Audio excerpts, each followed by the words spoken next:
Happy Holy Day, Islam, peace and love and blessings. Okay, so I'm gonna get this video started. Just setting up a few things, and then I'm gonna get the meeting started right about now. So all rise and face the east.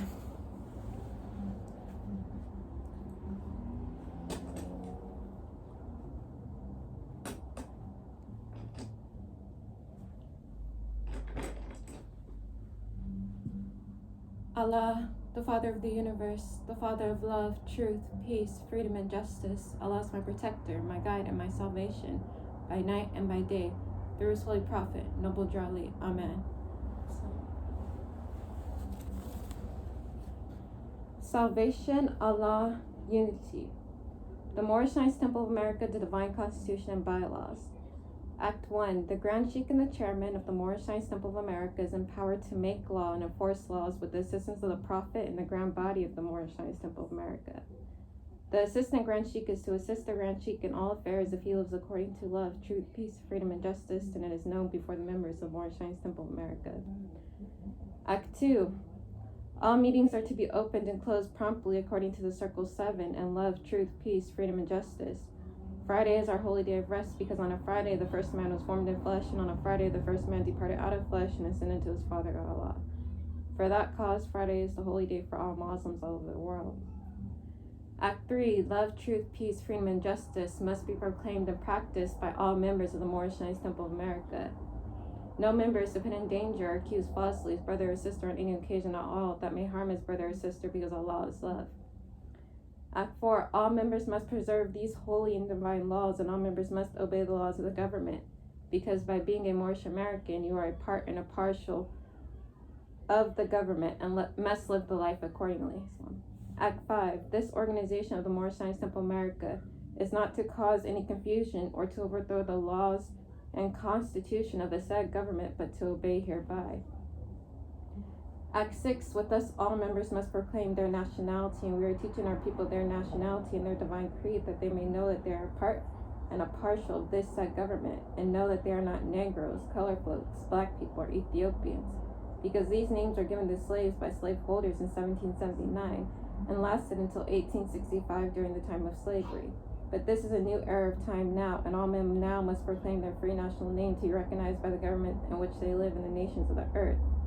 This is the reason why Allah, the great God of the universe, ordained Noble Jali the Prophet to redeem his people from their sinful ways. The Moorish Americans are the descendants of the ancient Moabites whom inhabited the northwestern and southwestern shores of Africa. Act 7. All members must promptly attend their meetings and become a part and a partial of all uplifting acts of the Moorish Science Temple of America. Members must pay their dues and keep in line with all necessities of the Moorish Science Temple of America. Then you are entitled to the name of faithful. Husband, you must support your wife and children. Wife, you must obey your husband and take care of your children, and look after the duties of your household. Sons and daughters must obey father and mother and be industrious and become a part of the uplifting of fallen humanity. All Moorish Americans must keep their hearts and minds pure with love and their bodies clean with water. This divine covenant is from your holy prophet, Noble Jali, through the guidance of his Father God Allah. Noble Jali, founder of the Moorish Science Temple of America, home office, and Noble Jali.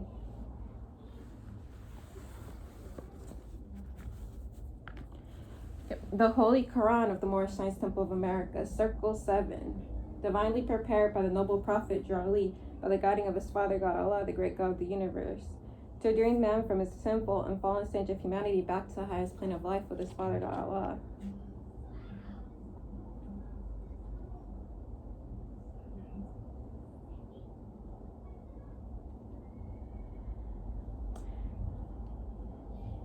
The Divine Instructions from the Holy Prophet. Chapter 33, Holy Instructions from the Prophet, Gratitude. As the branches of a tree return their sap to the root from whence it arose, as a river poureth its streams to the sea whence the spring was supplied, so the heart of a grateful man delighteth in returning a benefit received. He acknowledgeth his obligation with cheerfulness. He looked it on his benefactor with love and esteem, and if to return it be not in his power, he nourisheth the memory of it in his breast with kindness. He forgetteth it not all the days of his life. The heart of the grateful man is like the clouds of heaven, which drops upon the earth fruits, herbage, and flowers. But the heart of the ungrateful is like a desert of sand, which swalloweth with greediness the showers that fall, and burieth them in its bosom, and produceth nothing. Envy not thy benefactor, neither strive to conceal the benefit he hath conferred. For thou to oblige is better than to be obliged. Though the act of generosity commandeth admiration, yet the humility toucheth the heart, and is amiable on the sight both of Allah and man. But receive not a favor from the hand of the proud. To the selfish and avaricious have no obligation. The vanity of pride shall expose you to shame. The greediness of avarice shall never be satisfied. The Divine Instructions from the Holy Prophet, chapter 27. The holy unity of the rich and the poor. The man to whom Allah hath given riches, and blessed with the mind to employ them aright, is peculiarly favored and highly distinguished. He looketh on his wealth with pleasure, because it affordeth him the means to do good. Islam. He protecteth the poor that are injured. He suffereth not the mighty to oppress the weak. He seeketh out objects of compassion. He inquireth into their wants. He relieveth them with judgments and without ostentation. He assisteth and rewardeth merit. He encourageth ingenuity and liberally promoteth every useful design. He carrieth out his own great works. His country is enriched, and the labor is employed. He formeth new schemes, and the arts receive improvement. He considers the superfluities of his table as belonging to the poor of his neighborhood, and he defraudeth them not. The benevolence of his mind is not checked by his fortune. He rejoiceth therefore in riches, and his joy is blameless. But woe unto him that heapeth up wealth in abundance, and rejoiceth alone in the possession thereof, that grindeth the face of the poor, and considereth not the sweat of their brows. He driveth on oppression without filling. The ruin of his brother disturbeth him not. The tears of the orphan he drinketh as milk. The cries of the widow are music to his ears. His heart hardened with the love of wealth, no grief or distress can make oppression upon it. But the cares of iniquity pursueth him. He liveth in continual fear. The anxiety of his mind and the rapacious desires of his own soul take vengeance upon him, for the calamities he has brought upon others. Oh, what are the miseries of poverty in comparison with the gnawings of this man's heart? Let the poor man comfort himself. Yes, rejoice, for he hath many reasons. He sitteth down to his morsel in peace. His table is not crowded with flatterers and devourers. He is not embarrassed with the train of dependents, nor teased with the clamors of solicitations. Debarred from the dainties of the rich, he escapeth also their diseases. The bread that he eateth is not so sweet to his taste. The water he drinketh is not so pleasant to his thirst. Yea, far more delicious water than the richest draughts of the luxurious. His labor preserveth his health, and procureth him a repose, to which the downy bed of sloth is a stranger. He limiteth his desires with humility, and the calm of contentment is sweeter to his soul than all the acquirements of wealth and grandeur. Let not the rich therefore presume on his riches, nor the poor in his poverty yield to despondence, for the providence of Allah dispenseth happiness to them both. Psalm, another chapter, last chapter right now.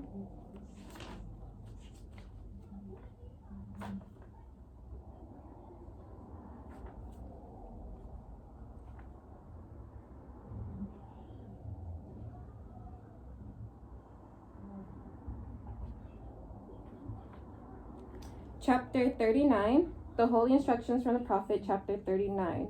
Holy Instructions from the Prophet, pinnacle of wisdom. As the eye of the morning to the lark, as the shade of the evening to the owl, as honey to the bee, or as the carcass to the vulture, even such is life unto the heart of man. Though bright, it dazzleth not. Though obscure, it displeaseth not. Though sweet, it cloyeth not. Though corrupt, it forbiddeth not. Yet who is he that knoweth its true value? Learn to esteem as thou ought, then art thou near the pinnacle of wisdom. Think not with the fool that nothing is more valuable, nor believe with the pretended wise that thou oughtest to condemn it. Love it not thyself, but for the good it may be of to others. Gold cannot buy it for thee, neither mines of diamonds purchase back the moment thou hast now lost it. Employ the succeeding ones in virtue. Say not thou it were best not to have been born, or if born that it has been best to die early. Neither dare thou to ask of thy Creator, where has been the evil had I not existed? Good is thy power, the want of good is evil, and if thy question be just, lo, it condemneth thee. Would the fish swallow the bait if he knew the hook were hidden therein? Would the lion enter the toils if he saw that they were prepared for him? So neither were the soul to perish with this clay, neither would a merciful Father have created him. Know hence thou shalt live afterwards. As a bird enclosed in the cage before he seeth it, yet teareth not his flesh against its sides, so neither labor thou vainly to run the state thou art in. But know it is allotted thee, and be content with it. Though its ways are uneven, yet they are not all painful. Accommodate thyself to all, and where there is the least appearance of evil, suspect the greatest danger. When thy bed is straw, thou sleepest in security, but when thou stretch thyself on roses, beware of the thorns. A good death is better than an evil life. Strive therefore to live as long as thou oughtest, not so long as thou canst. While thy life is to others worth more than thy death, it is thy duty to preserve it. Complain not with the fool of the shortness of thy time. Remember, with thy days the cares are shortened. Take from the period of thy life the useless part of it, and what remaineth. Take off the time of thine infancy, thy second infancy of age, thy sleep, thy thoughtless hours, thy days of sickness, and even at thy fullness of years, how few seasons hast thou truly numbered? He who gave thee life as a blessing shortened it to make it more so. To what end would longer life have served thee? Wishest thou to have had an opportunity of more vices? As to the good, will not he who limited thy span be satisfied with the fruits of it? To what end, O child of sorrow, wouldest thou live longer? To breathe, to eat, to see the world? All this thou hast done often already. Too frequent repetition, is it not tiresome, or is it not superfluous? Wouldest thou improve thy wisdom and thy virtue? Alas! What art thou to know, or who is it that shall teach thee? Badly thou employest the little thou hast. Dare not therefore to complain that the more is not given thee. Repine not at thy want of knowledge, it must perish within the grave. Be honest here, thou shalt be wiser hereafter. Say not unto the crow, why numerest thou 7 times thy Lord? Or to the fawn, why art thine eyes to see my offsprings 100 generations? Are these to be compared with thee in the abuse of life? Are they riotous? Are they cruel? Are they ungrateful? Learn from them. Rather, that innocence of manners are the paths of good old age. Knowest thou to employ life better than these? Then less of it may suffice thee. Man who dares enslave the world when he knows he can enjoy his tyranny but for a moment, what would he not aim at if he were immortal? Enough hast thou of life, but thou regardest it not. Thou art not in want of it. O man, but thou art prodigal. Thou threwest it away, thou threwest it lightly away, as if thou hadst more than enough. And yet thou repinest that is not gathered again unto thee. No, this is Islam. Know that it is not abundance which maketh rich, but economy. The wise continueth to live from his first period. The fool is always beginning. Labor not after riches first, and think thou wilt afterwards enjoy them. He who neglecteth the present moment throweth away all that he hath. As the arrow passeth through the heart, while the warrior knew not that it was coming, so shall his life be taken away before he knoweth that he hath it. What then is life that man should desire it? What breathing that he should covet it? Is it not a scene of delusion, a series of misadventures, a pursuit of evils linked on all sides together? In the beginning it is ignorance, pain is in its middle, and its end is sorrow. As one wave pusheth on another till both are involved in that behind them, even so succeedeth evil to evil in the life of man. The greater in the present swallow up the lesser in the past. Our terrors are real evils. Our expectations look forward into impossibilities. Fools to dread as mortals and to desire as if immortal. What part of life is it that we should wish to remain with us? Is it youth? Can we be in love with outrage, licentiousness, and temerity? Is it age? Then we are fond of infirmities. It is said gray hairs are revered and length of days in honor. Virtue can add reverence to the bloom of youth, and without it, age plants more wrinkles in the soul than on the forehead. Is age respected because it hateth riot? What justice is in this when it is not age that despiseth pleasure, but pleasure that despiseth age? Be virtuous while thou art young, so shall thy age, so shall thine age be honored. Islam, happy holy day. Okay, rise and giving praises to Allah, the great God of the universe. Honors to the holy and divine prophet on holy day, Prophet Noble Drew Ali. Honors to the forerunner of the prophet, Vargas Bey. Honors to all prophets, known and unknown. Honors to all the Muslims, all Muslims under the Prophet Noble Drew Ali in the Moorish Temple of America that honor the prophet and that are in tune, with the holy day and practicing the holy day. Honors to all Muslims all over the world. Honors to all the Muslims who are getting ready to celebrate Ramadan. Okay, and with that being said, Ramadan is coming up very shortly, very soon. So let me step back a little. Okay. Ramadan is coming very soon, right? So with Ramadan, how we celebrate is when we see the new moon crescent, right? When we see the new moon crescent in the sky, that's the sign right there that it's the start of Ramadan. Okay, so some people go based off of when the crescent is spotted in the east, such as in another country far off, we'll say like in Arabia. Like if somebody writes the article and says, okay, it's been spotted in Arabia, that's when a lot of Muslims will start, right? As Muslims, we look for the sign ourselves, and when we see the new moon with our eye, that's when we start celebrating Ramadan. So if you see the moon, so tonight, right? If you look out and you see the new moon, that's when you start celebrating Ramadan, right? And in Ramadan, we read the Quran every day, right? The Quran means the recitation. So the recitation. So the Quran is supposed to be recited or read, right? And so with that, we start reading the first part, which is a juzul, right? The first 1/30th of the Quran, right? Because the Quran is split into juzuls, and with every part, you're supposed to read a part. So if you see that crescent today, right, with your eye, then you know, okay, time to read and time to start, right? And so then you eat at night, and then during the morning, from sun up to sundown, you fast, right? And you pray at the allotted times, sun up, midday, and sundown. And I'm actually going to read some papers on how to practice Ramadan from a Moorish American, how we're taught, right? Because when you look at the Quran, right, the Holy Quran of Muhammad, this is something that Muslims all over the world, right?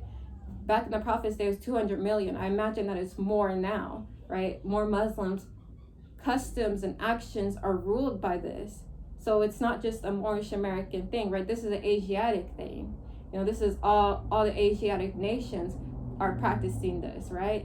And when you feel all the energy, the frequency, or everybody bowing down to Allah, you feel that energy, right? And so this is something that is, very mystical, something that's very how do you call it, esoteric, right? This is an esoteric practice. primarily spiritual. So with more science, there's a spiritual aspect of it. That's the higher aspect of the literal teachings, right? The spiritual teachings, right? The spiritual teachings that are made to purify you, they're made to purify your heart and mind. That's why in the Divine Constitution bylaws, there's Act 7, it says, you must keep your bodies clean with water. So another thing we do also is purify ourselves with wudu, right? You can make wudu many types of ways. Usually it's done with water. And so when you make wudu with water, you do that before you pray, right? You purify yourself, because anything can stain or taint you. If you eat, if you smoke, these things taint you, so you would have to make wudu again. You know what I'm saying? So when we practice Ramadan, it's a very spiritual practice, right? Because this is spiritual wealth. Being in tune with and having a righteous spirit is spiritual wealth, right? This is a wealth that is beyond any physical wealth. It's beyond, saying the ruby and the pearl are as dirt, the emerald as dirt beneath her feet. They're talking about the soul, right? And so that means that spiritual wealth is greater than any physical wealth, right? Spiritual wealth is infinite, right? It's truly prosperous, right? Because prosperity can mean a lot of things. You can be prosperous in finances, right? Promissory notes, fiat. You can also be prosperous in creativity. You can also be prosperous in love, right? I heard this earlier from a sister. You can also be prosperous, right, in spirit. And that's where true prosperity really is found, right? When you open up the treasures that are held deep within you, right? Because there's so many things that are going on in the world every day. In Babylon, right? There's so many things that are going on in the world every day. It's up to you to go ahead and calm your mind and kind of free yourself of all of that, right? That's what the holy day was instituted for. It's one day that you have to rest from things of the world and get into your innermost self. The prophet said, know thyself and know Allah. So if you know thyself and know Allah, that is the being of yourself. You can't necessarily be yourself, right? Reach that state of freedom, reach that state of justice, if you don't have the basic fundamental principles and morals of being a Moorish American, right? Knowing why we practice everything the way it's practiced, right? I said everything that we do in the Moorish Science Temple of America is very symbolic of spiritual truth, very esoteric nature, esoteric science. So application of knowledge is wisdom, because you can have all the knowledge in the world, right? This is what chapter 38 is Psalm 39 is speaking on when we're talking about the pinnacle of wisdom. You can have all the knowledge, you know what I'm saying, in the world. You can read all the books, all of this, but if you don't take time out to go within yourself and apply the things that you've learned, then of a surety you cannot be on the level of wisdom, of being wise, right? Being wise means taking the knowledge that you have acquired and putting it to use, putting it to practice. That is fruition, when Allah and man are one. Right, when you can go put your hand in Allah's own hand and tell Allah what you need and all is well, right? When you can go talk to Allah for yourself, that is wisdom. Being able to go within your heart and talk to Allah, right? When you bow down, you make salat. When you bow down to Allah and you make salat, that's you talking to Allah, right? And so we have these principles that we follow, especially during Ramadan, such as the principle of charity or zakat, right? If you read the Quran of Muhammad, the Quran of Mecca, you know that you have to be charitable, especially during Ramadan. This is a practice of Ramadan. You have to go out and give, right? Give with good intent. You have to go out and give to your family, right? Your family is number one. when you think about being charitable and about giving, you go to your family, because even sometimes your family may be in need, right? So if you have anything that is worth of value, right, go give to your family. The most thing that is worth of value is definitely give them more science. Very valuable. It will save lives. Give them more science. Whatever you have that you can give a little bit. And not to give back in return, but the law of karma, right? It's the law of karma. What you do, what you reap, you shall sow. So if you reap goodness, if you reap blessings, let the true prosperity come back to you, right? Anybody who hangs around me, they get blessed up. I mean, their blessings be on swole, right? All of a sudden their sales go up. All of a sudden this happens. All of a sudden that happens, right? When you listen to me, your blessings go up. And I'm talking about just me, period, for who I am, right?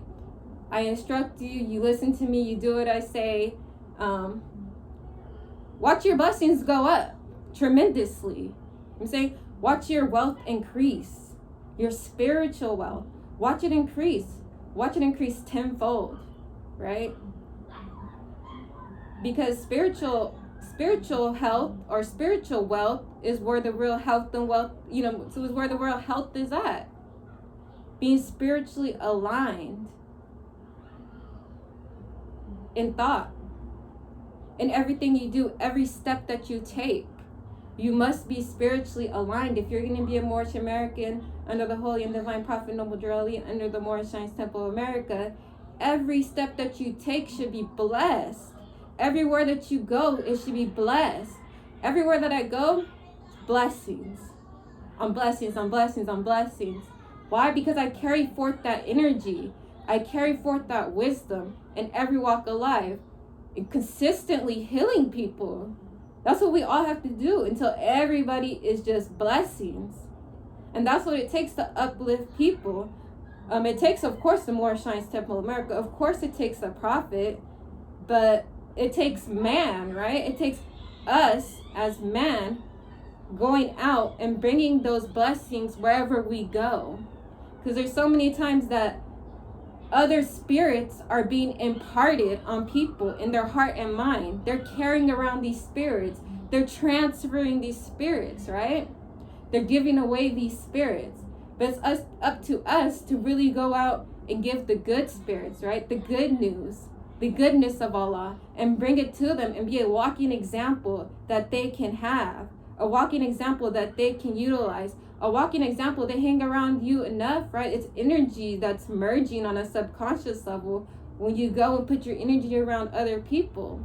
And so when you do that, right, you go subconsciously merge energy with people, you're giving them goodness. You know what I'm saying? An esoteric science and an esoteric practice, you're giving them goodness. You're transferring to them spiritual wealth. You're giving them something that's greater than any, gold, any diamonds, anything, right? Because the chapter said there, once the moment has passed, you cannot go back and purchase it. No matter when the life is lost, you cannot purchase that life back. No amount of gold is going to buy it back from you. Right? And the fool is always beginning. That chapter always said, the wise continue it to live it from his first period. The fool is always beginning. So let this, holy month of Ramadan be your beginning period. And continue to live from here. Continue to seek spiritually from here. Because no matter how much of a master you become, if you're on this earthland, you're going to have to seek and seek and seek, right? You're going to have to constantly be on a journey of seeking. Maybe it started off as a journey of seeking truth. Now you're on a journey of seeking something greater, right? How to be a leader, how to do this, how to do that, right? And Marcus Garvey has a beautiful book on leadership and how to be a leader. He has a beautiful book. Maybe I'll put the link link to that book in my bio, right? Because this is a movement, right? The Moorish Divine National Movement was founded by Prophet Noble Drew Ali, but the forerunner of the Prophet who founded the UNIA is the forerunner. So we should be in tune with both of their works, right? The prophet said, every written word that I speak, or every word that I speak is spirit, and you better take heed. Okay, so when we look also at chapter 27, there's 3 different men in that chapter. The first man is the man that is rich, right? He's rich and he's blessed with his richness, right? He's very blessed because he is rich, because this affords him the means to do good.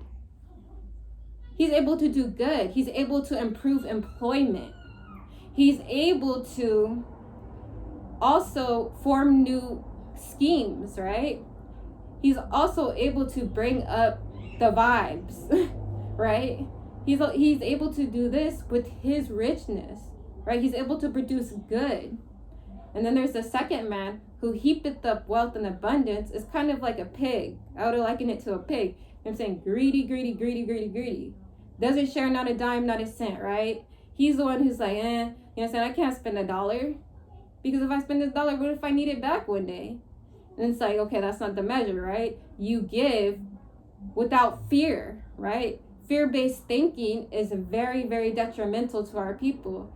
I mean, $1 is not going to make you or break you. $5 is not going to make you or break you. So to go out and spread your wealth, right? Your riches without fear of lack is what the richer man does. Now the second man, he's there, he's like, he can't do it, right? He heapeth up in all the gnawings and all the harm that he has caused to himself by keeping his riches to himself now come back on him. Now he has anxiety and vengeance is in his heart, right? His own thoughts produce vengeance upon him because he's not doing what Allah has ordained him to do. If Allah gives you money, blesses you with riches, you must go and spread them for your own good, right? And for the good that it may be of to others. It may be of good, right? And you take that small risk and you do that, right? Because it's a small risk. You know what I'm saying? It's a small risk. If it may be of good to others and you have the ability to do it, then do it. And don't do it from a state of lack, or else what happens to that man? The gnawings of his heart. You know what I'm saying? His own heart starts to betray him. Okay, then we get to the third man who is, you know what I'm saying, not a morsel, you know what I'm saying? He set it down to his morsels in peace. His crumbs are much more peaceful than the one who's clamored with the train of devourers, right? Of dependents, right? A bunch of people depend on him. A bunch of people are sitting at his table, but they're devourers. You know what I'm saying? They're snakes. They're evil. See, and not all in principle of karma, judgment. You hang it around bad people, you're gonna have bad vibes. They're gonna put those bad vibes on you, because most likely they jealous, they this, they that, they the other, right? So don't even do it, right? Sit down to your morsel in peace. The water that you drink it is far more delicious than the draughts that are luxurious. So it might be a small amount of water, but I'm telling you, it's gonna be the best water that you ever had. The best water that you've ever had. Why? Because that person, although he's poor, he's blessed. He'd rather be poor than to sit around and eat steaks with snakes, right? So those are that's the unity of the rich and the poor, right? And then I read also the pinnacle of wisdom, right? Okay, and so then I read another chapter also, charity, right? So the heart of the man. Let me get out that one again. Because there's chapters right here, right? So after you get to the middle of the Koran, circle 7, after chapter 19, right? Chapter 20, it starts going in on the family, the man, wife, marriage, and also to these chapters like the spirits of benevolence, justice, charity, and gratitude. I think I read the chapter of gratitude, Islam.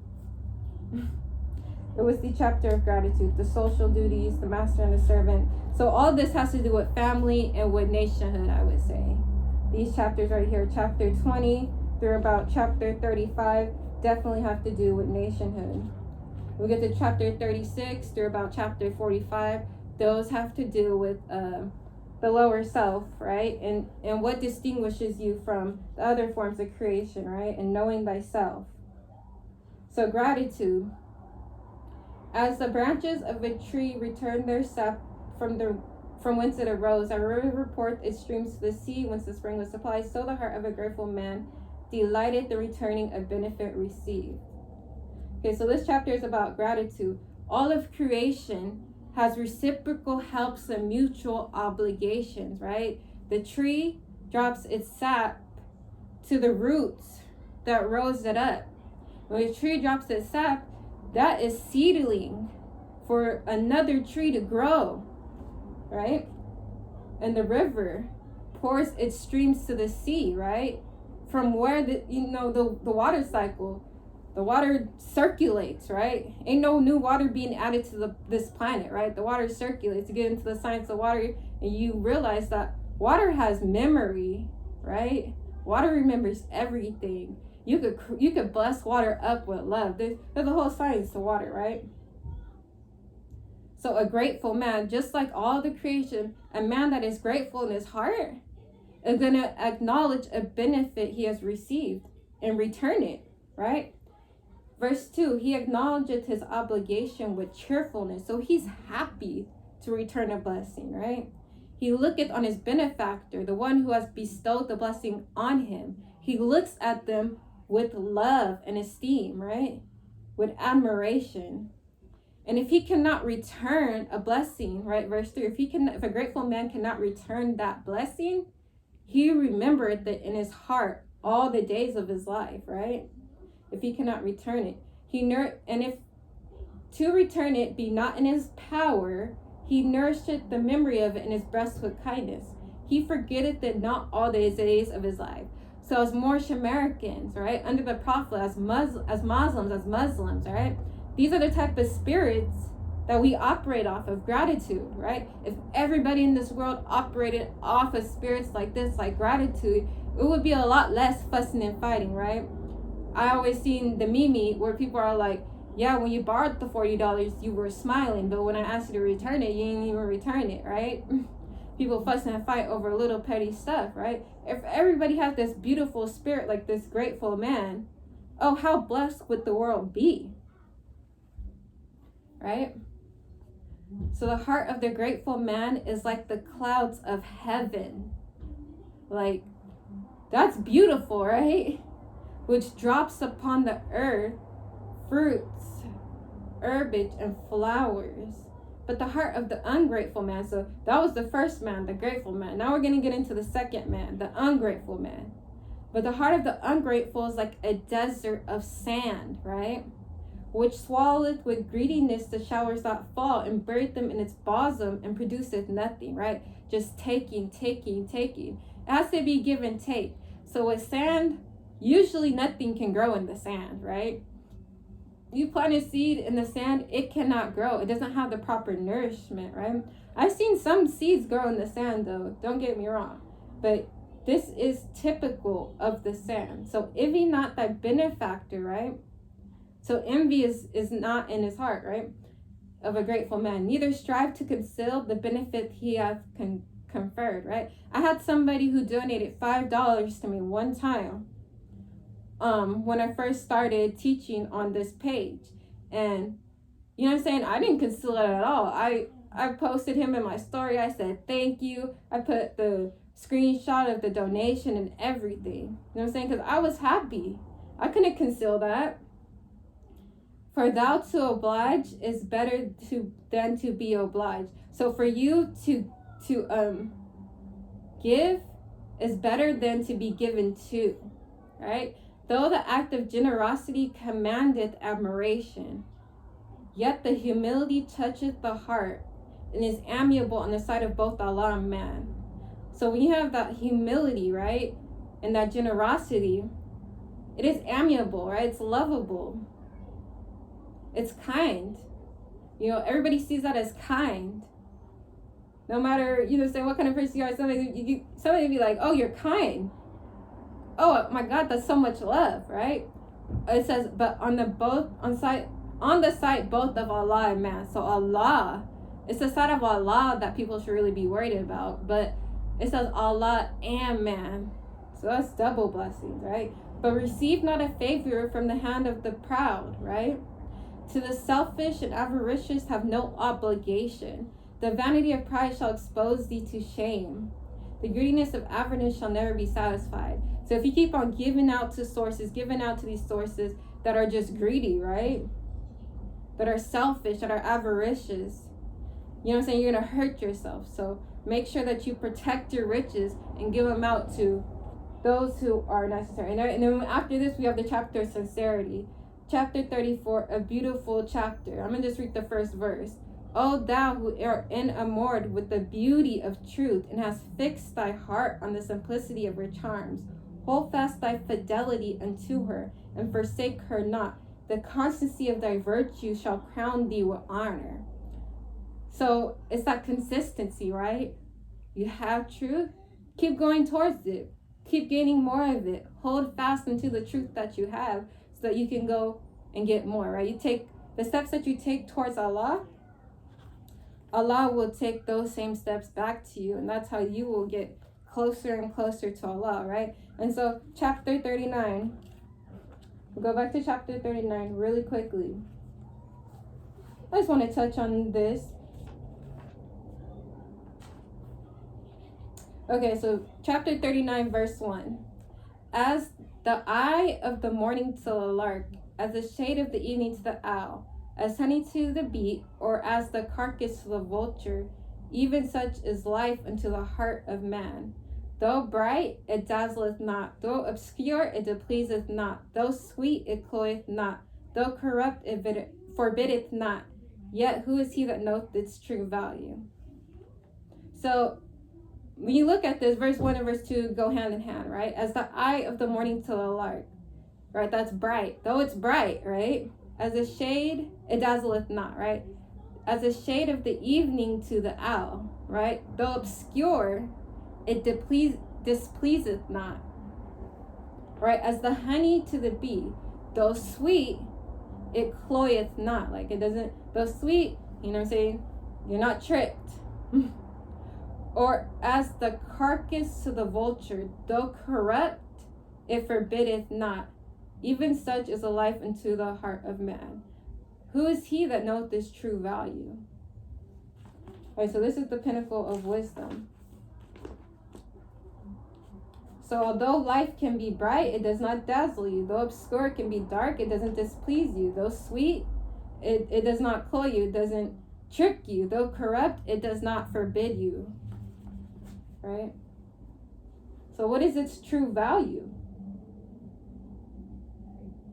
So this right here is key, right? Verse 21. Learn from them rather that innocence of manners are the paths of good old age. So you think about getting old, right? Coming up in years, and you're aging. The paths of good old age. What is it? How do you get to a good old age? Innocence of manners. That's what it says right here. Innocence in your manners. So, and then you go down to verse 24. Enough hast thou of life, but thou regardest it not. Thou art not in want of it, O man, but thou art prodigal. Thou threwest it lightly away as if thou hadst more than enough, and yet thou repinest that is not gathered again into thee. Know that it is not abundance which maketh rich, but economy. And so when it says economy, it has a capital E, right? It has a capital E. So they're talking about the economy of human life, right? Know that it is not abundance which maketh rich, but economy, right? Those good spirits, spiritual wealth. Spiritual wealth is infinite, right? You read chapter 38 and you see that the virtues are more in numbers than the hairs of thy head. It's truly infinite, right? The hairs on your head are symbolical of all the virtues, right? The stars of heaven can't even be counted with them. So it's truly infinite, right? You think about the universe, for example. The universe, they say, is infinite, right? But because it is a creation, right? We look at creation, and there's bugs, right? They say that the animal kingdom is the biggest kingdom out of all the planes, right, of creation, right? There's 17,000 different species of butterflies alone. That means in your whole life, you might not even see all the different butterflies that are out there with your own eye. You know what I'm saying?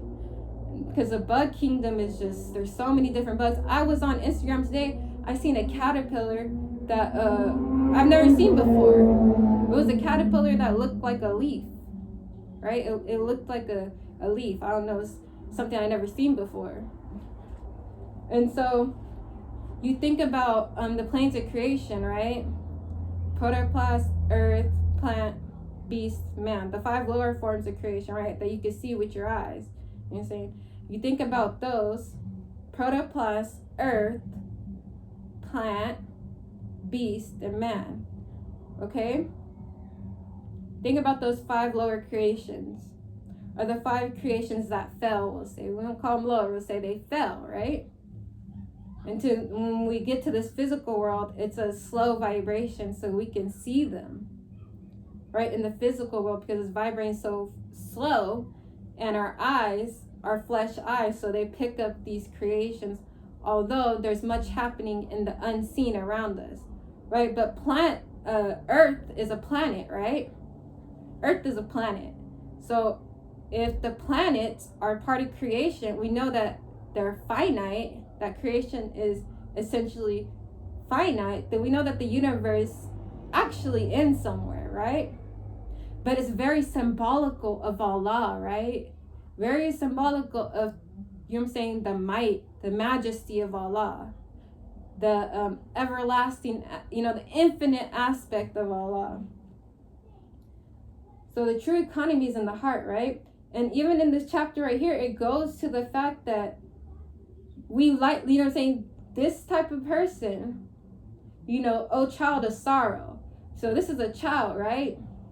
Adult body, child mind, immature mind, childish mind, in that sense, right?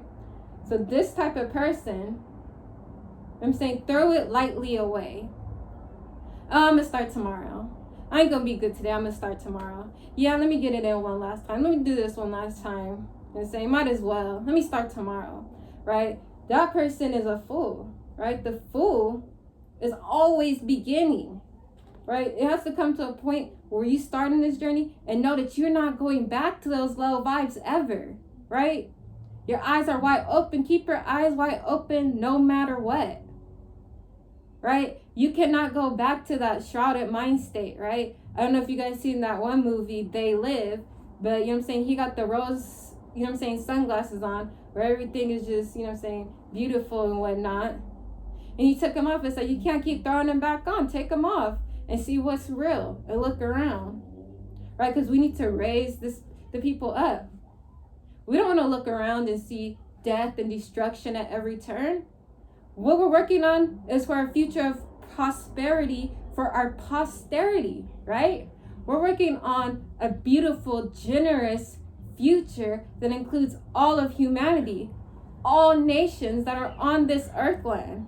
It's not a huge task. You know what I'm saying? The earth is so little. It's not even a huge task. You know what I'm saying? The earth is limited. That which begins must end, right? So it's limited. It's finite in that capacity. We can do it. They said it's like about 7 billion people on this earth. It's not that many. So that's just the point I want to point out here, is that the person like this, right? And it says right here in verse 23, man who dares enslave the world when he knows he can enjoy his tyranny for a moment, what would he not aim at if he were immortal, right? This doesn't even have a question mark on it. Although it's posed kind of as a question, it doesn't even have a question mark on it. Why? Maybe, perhaps, I think that it doesn't have a question mark on it because we know, right? We know what he would do. somebody who's tyrannical, we know what they would do. It's not even a question. So let's not even think about it. Let's think about what we're going to do or what we are doing to be the opposite of that, right? To raise up the vibes, to be generous, to be giving to all, right? This is a true spiritual wealth, right? All the money in the world would not content me if I wasn't giving out the best of myself spiritually. If I wasn't giving out the good spirits, if I wasn't doing the things that it takes to uplift the nation. Islam.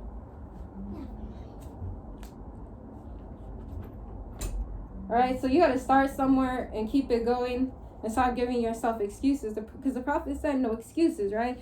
And somewhere in the Prophet's literature, Islam. Somewhere in the Prophet's literature, Islam, the brother is on here. We are in for a very, very good demonstration. The brother, the Sheikh, okay? Sheikh Arterberry Bey, the brother Arterberry Bey is on here. We are in tune for some good knowledge right now, okay?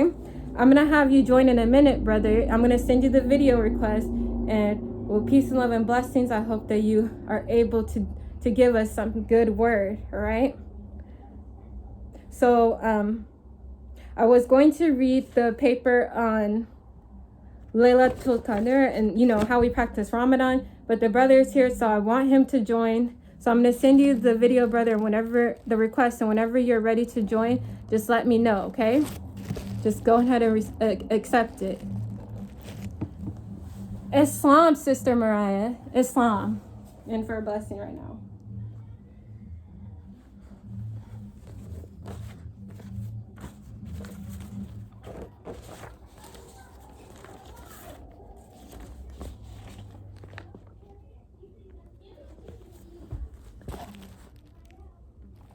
Islam.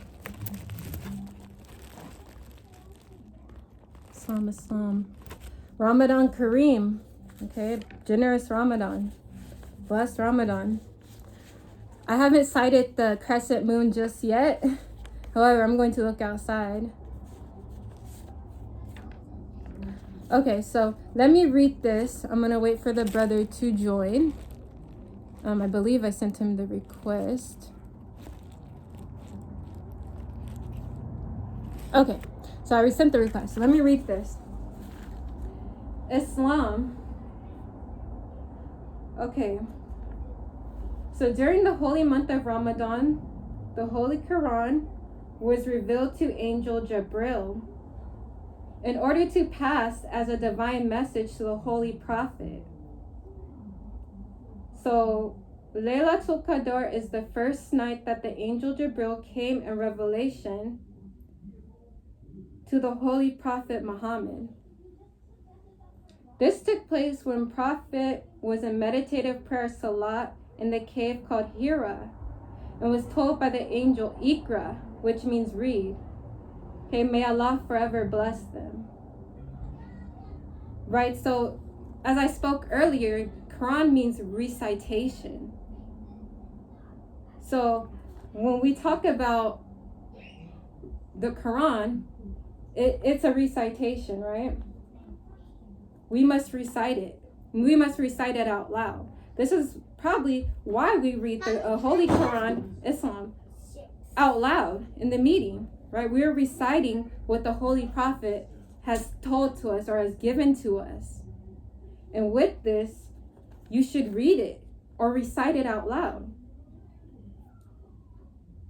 Okay, Laylatul Qadr means the night of power. And there's a chapter called Laylatul Qadr. Okay, Surah 97, Surah Al-Qadr. Bismillahirrahmanirrahim. We have indeed revealed this in the night of power, and what will explain to thee what the night of power is. The night of power is better than 1,000 months. Therein come down the angels in the spirit by Allah's permission on every errand. Peace in this until the rise of morn. Islam. Islam, yes. Islam. So, this is the night of power. So this is something that is practiced usually during the month of Ramadan, however, later down the line. Right? Later on, in about the last few days of the month of Ramadan is practiced on one of those days. So when it's talking about the night of power, I'm saying this is a night of power, right? This is power in Allah, right? Power in the angels, power in the spirits. Not power in things of the world, not power in a worldly sense. This is spiritual power, right? Okay. So principles of fasting during the holy month of Ramadan. Bismillahir-Rahmanir-Rahim. First of all, Ramadan is important in Islam as it is the month that the Holy Koran was revealed by the angel Jibril in order to be delivered to the Holy Prophet Muhammad. May Allah forever bless them. Therefore, this is the month that parts of the Holy Koran were revealed to the Prophet. In the etymology of Ramadan, the word is 3 parts: Ra, sun, Ma, moon, dawn, dawn or sunrise. The month of Ramadan is a month in the lunar calendar. In the West, one goes according to the solar or Gregorian calendar, where there are 12 months in a year. The lunar calendar also has 12 months in a year, which the month of Ramadan is the 9th month. Being that we use the lunar calendar in Islam, or it is known the Islamic calendar, then every month comes in and goes out according to the 30 days of the moon cycle, right?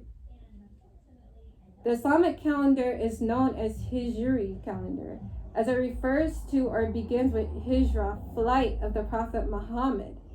This is a time when the Holy Prophet had to flee the holy city of Mecca for the holy city of Medina. The time in which he made this flight is called the Hijra. Therefore, instead of AD and BC, we use AH, standing for after Hijra. The month and year of this writing is September 2008 of Ramadan, or Ramadan 1429 AH. The 12 months of the Hijri calendar, you can read them and find out, right? The one after Ramadan is Shawwal. Okay, so here we go to the part that I was talking about earlier. A crescent must be observed at the beginning of the month. To sight the crescent is to detect the beginning of the month. The crescent observed again means the beginning of the next month. The universal greeting amongst all Muslim creeds during this month is Ramadan Mubarak, or blessed Ramadan, and one answers with Ramadan Kareem, generous Ramadan. The crescent must be observed as one cannot begin fasting during Ramadan until the crescent moon is seen. After observing the crescent, one must commit to fasting from sun up to sundown during the entire month. One must be wise to the times of the sunrise and sunset during this month, as one must eat breakfast before the time of sunrise.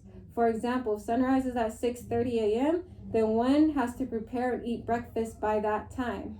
Anytime after that, the intake of food is forbidden. If sunset is at 7:30 p.m., then one does not eat or break one's fast until that time.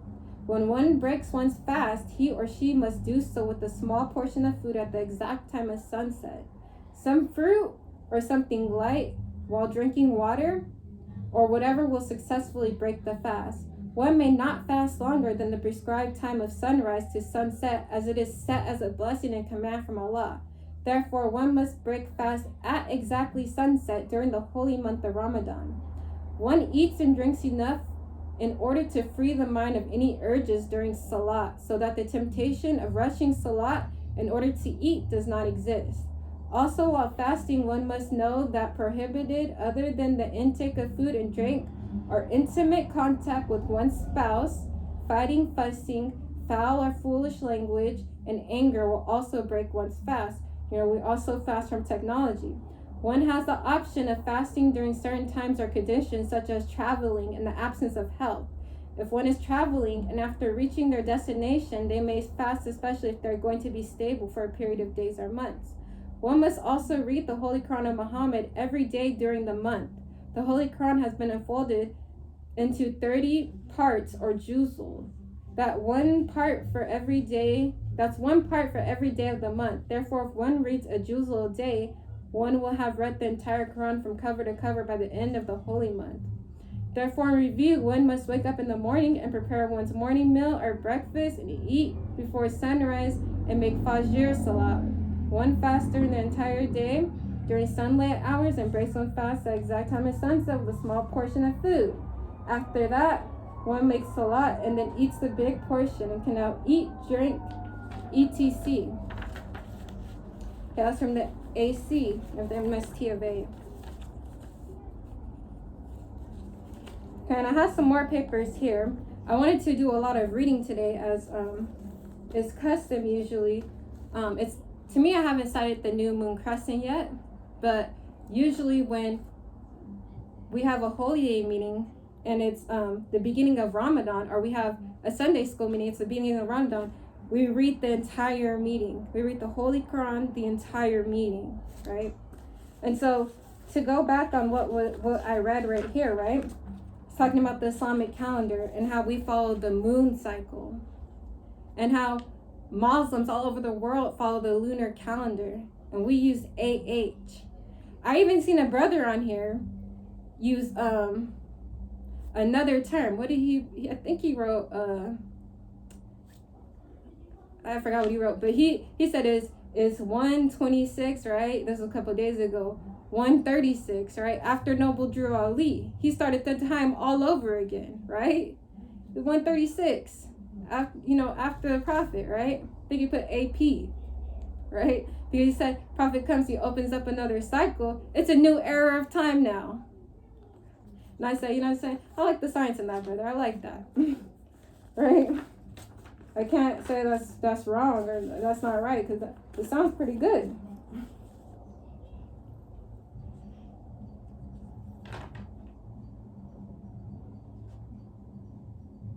So after Hijrah means after the flight of the Prophet, right? After the flight. AH. Ramadan. Sun, moon, sunrise, sunset. Right, so I already went over that too also. That's that sunrise and sunset where you make prayer, and also the midday prayer. Jabril, right?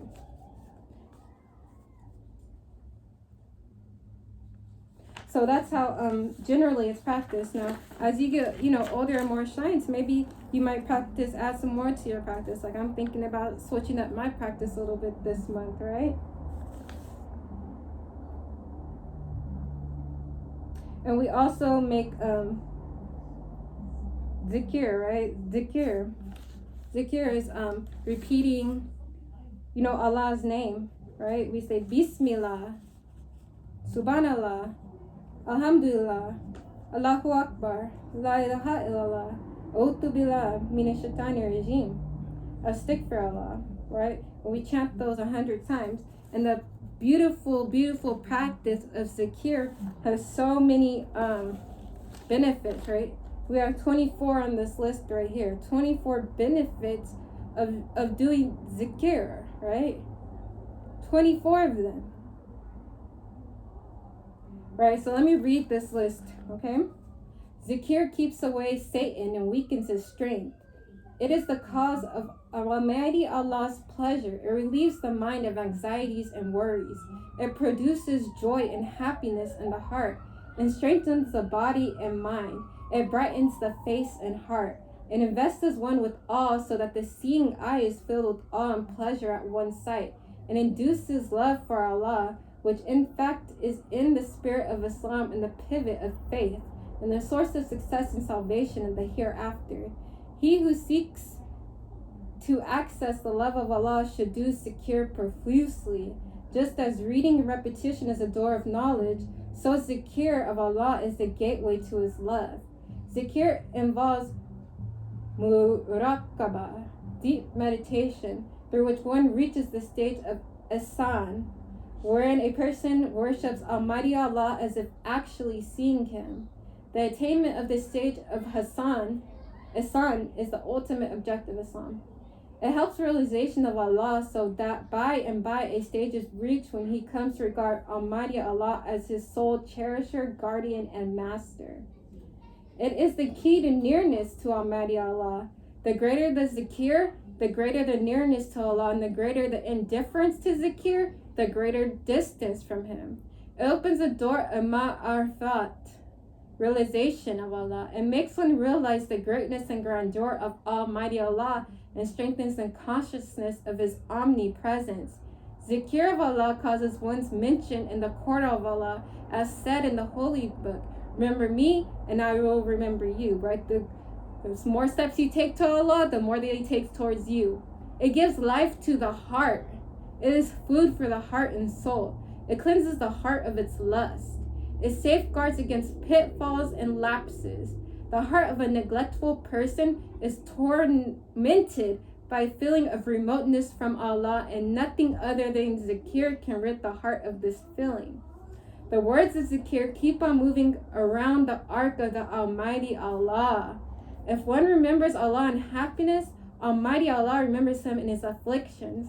It is a means to deliverance from Allah's punishment. It causes Allah's peace and mercy to descend, while angels surround the person engaged in zikr. It saves the tongue from indulging in backbiting, loose talk, lies, and abuses. It is a common experience that a man whose tongue remains engaged in zikr does not commit these absurdities. On the other hand, the tongue that is not used in zikr falls an easy prey to all kinds of useless talk. The gatherings of zikr are gatherings of angels, and gatherings without zikr are gatherings of Satan. A person is free to have a choice between the two, and verily man by instinct is drawn toward what is akin to his temperament. Peace, the AC of the MST of A, right? This comes from the Adab Chamber of the Moorish Science Temple of America. Right, third heaven. Third heaven all day, all night, anytime.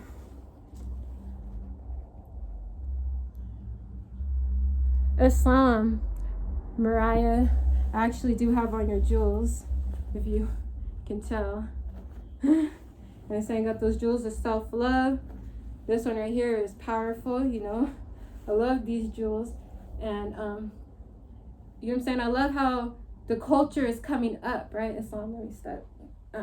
The culture is coming up, right? You see new things, right? It's a new era of time. So you see so much newness going on, right? Our people have the ability to provide our own people with everything that we need. We don't have to go outside of our community for anything. Mariah, Sister Mariah, she literally makes jewels that are beautiful to look at, but they also have metaphysical properties of healing. You know what I'm saying?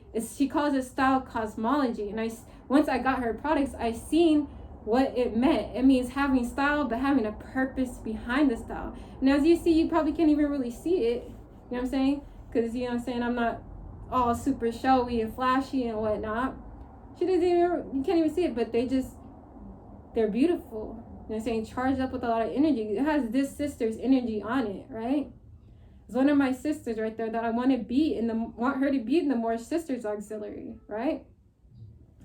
You see, I wear this gold. I'm not even matching today. I got the purple, the gold. I got my purple silk scarf under here. But this gold right here is representative of healing, right? The healing of the nations. And it's saying it's all beautiful. It's all beautiful blessings of Allah over here, right? And if I call you and I say, hey, brother, I'm saying, I need your help. I'm saying, according to chapter 25, you know what I'm saying, verse 3, I'm saying, you cannot forsake me, right? So let's recite chapter 25. The divine instructions from the Holy Prophet, right? Chapter 25, a holy covenant of the Asiatic nation. Ye are the children of one father, provided for by his care, and the breast of one mother hath given you suck. Therefore, let the bonds of affection unite thee with thy brothers, that peace and happiness may dwell in thy father's house. And when ye separate into the world, remember the relation that bindeth you to love and unity, and prefer not a stranger, Islam, before thine own blood. If thy brother is in adversity, assist him. If thy sister is in trouble, forsake her not. So shall the fortunes of thy father contribute to the support of his whole race, and his care be continued to you all in your love to each other. So I was talking to the brother. He is a sheikh, right? You know what I'm saying? I said I want to fill out the seats, right? I want to fill these seats and get them filled. And as I keep on going, I keep on finding people to fill them. So he pointed out to me that in verse 6, right, of Islam, Act 6 of the divine constitution and bylaws, right, it says at the end, the Moorish Americans are the descendants of the ancient Moabites. The Moorish Americans are the descendants of the ancient Moabites whom inhabited the northwestern and southwestern shores of Africa, right? So it says right here, the Moorish Americans, right? And Americans, it means this land. Anybody who uses the name American, they use that, right? Because this is our land. Amorica, right? Amorica. A rich Moor, right? Rich love, right? They're using our name because they're on our land. American is our name, not theirs. They're using it because they're here, right? The beginning of Act 6 says, with us, all members must proclaim their nationality. And we are teaching our people their nationality and their divine creed. Okay, and it goes on. So divine creed is capitalized, meaning that's the spiritual aspect, right? That's what I started first off, is like, it's more science is more than you know what I'm saying, just learning nationality. It's a real spiritual esoteric practice to it, right? The being of, right? Fruition, there's real spiritual fruition, right?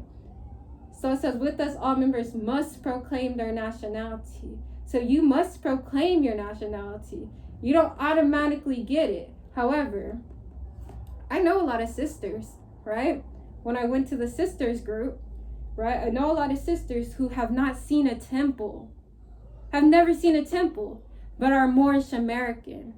They're saying they have a Koran though, they've studied, they know certain things. So they are technically Moorish American, though they've never seen a temple. And to me, I was like, wow, you've never seen a temple? They're like, we don't even know what the proclamation process looks like. They asked me, they said, what does it look like when when somebody actually proclaims their nationality inside of a temple, right? I was like, oh, Islam, sister, let me tell you how it goes, you know? You fill out the paper, right? It's like a little application. It gets processed, right? You get approved, and then you go up there, you hold up your right hand, you do this, you do that. Takbir, Allahu Akbar, you know, the whole process, right? And so, I'm saying that's why we're here, right? We are here to bring our people, their nation, to have them legally proclaim their nationality under the Holy and Divine Prophet Noble Drawley. Under the Holy and Divine Prophet Noble Drawley.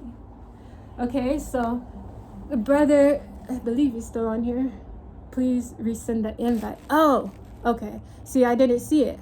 Okay, Islam, brother. So right now, I'm going to have the brother come, and I'm going to sit down, okay? Islam.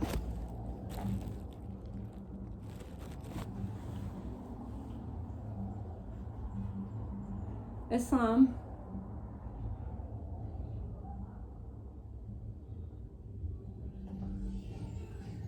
Islam, close the door. Islam.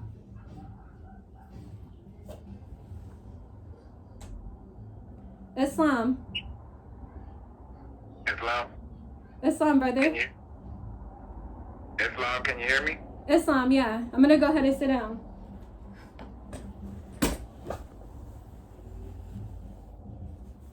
I'm new to this platform. I understand. All is well.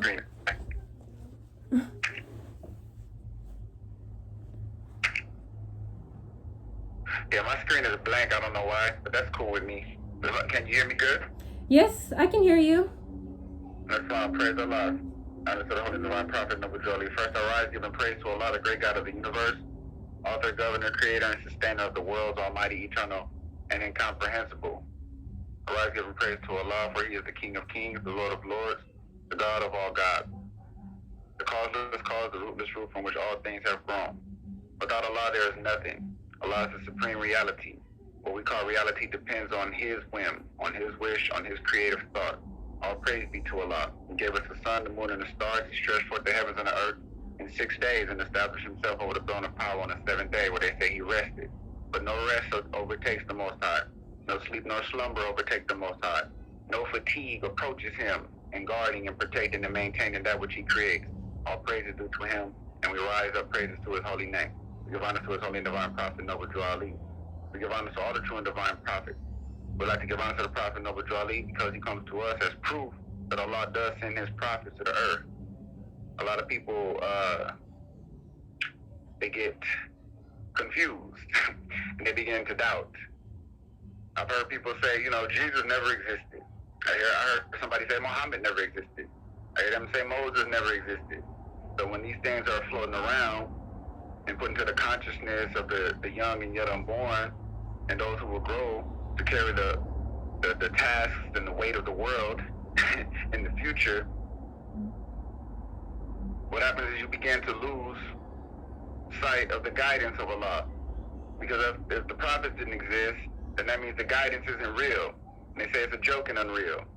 So then you have a repeating of history where mankind goes into darkness. Okay? So the Prophet Noble Jolly comes to us because we had gone into darkness. Alright? The Moorish Americans, they're called today Negro, Black, Colored, Ethiopian. Black, according to science, means death. Negro is Spanish for black. Right? What does that represent? Darkness. Alright, so the Prophet Noble Jolly gets honors because he comes to bring us into the marvelous light. All praise be to Allah for that. That's why the prophets come. Study Confucius, and you'll find that he doesn't bring something new. He said he came to resurrect the old-time religion, so to speak, to remind the people. And you can go check Buddha. Buddha didn't come with something new. There was already the Brahmic faith. So he didn't touch on what was already revealed, but to remind the people to master themselves. Don't forget the most important part of the religion is to master self, right? A reminder. Give honor to Jesus. Jesus said that he didn't come to change the law, but to fulfill what law? The law that was laid down way before he got there. So apparently the people weren't fulfilling the law. So he said, I'll show you how to do it. I heard people say that the fulfilling of the law, that means that he sealed the book and now it was done away with. No, fulfilled means to manifest it. And as we know, the prophets come and they come to be imitated, right? So you are to imitate the prophet, but they didn't catch that part. By the time Prophet Muhammad came, they had forgotten even the signs and symbols of the resurrection and began to doubt it. And the Prophet Muhammad came, what did he say? He revealed the Holy Koran, opened up the Holy Koran. The sister said, this is the holy month, the blessed month. The people are going to be reading it. They make it a ritual, a custom to read it from cover to cover. But don't just read past and read real quick. Don't read too fast. The Holy Quran was revealed over 23 years. Don't skip over stuff. The Quran says that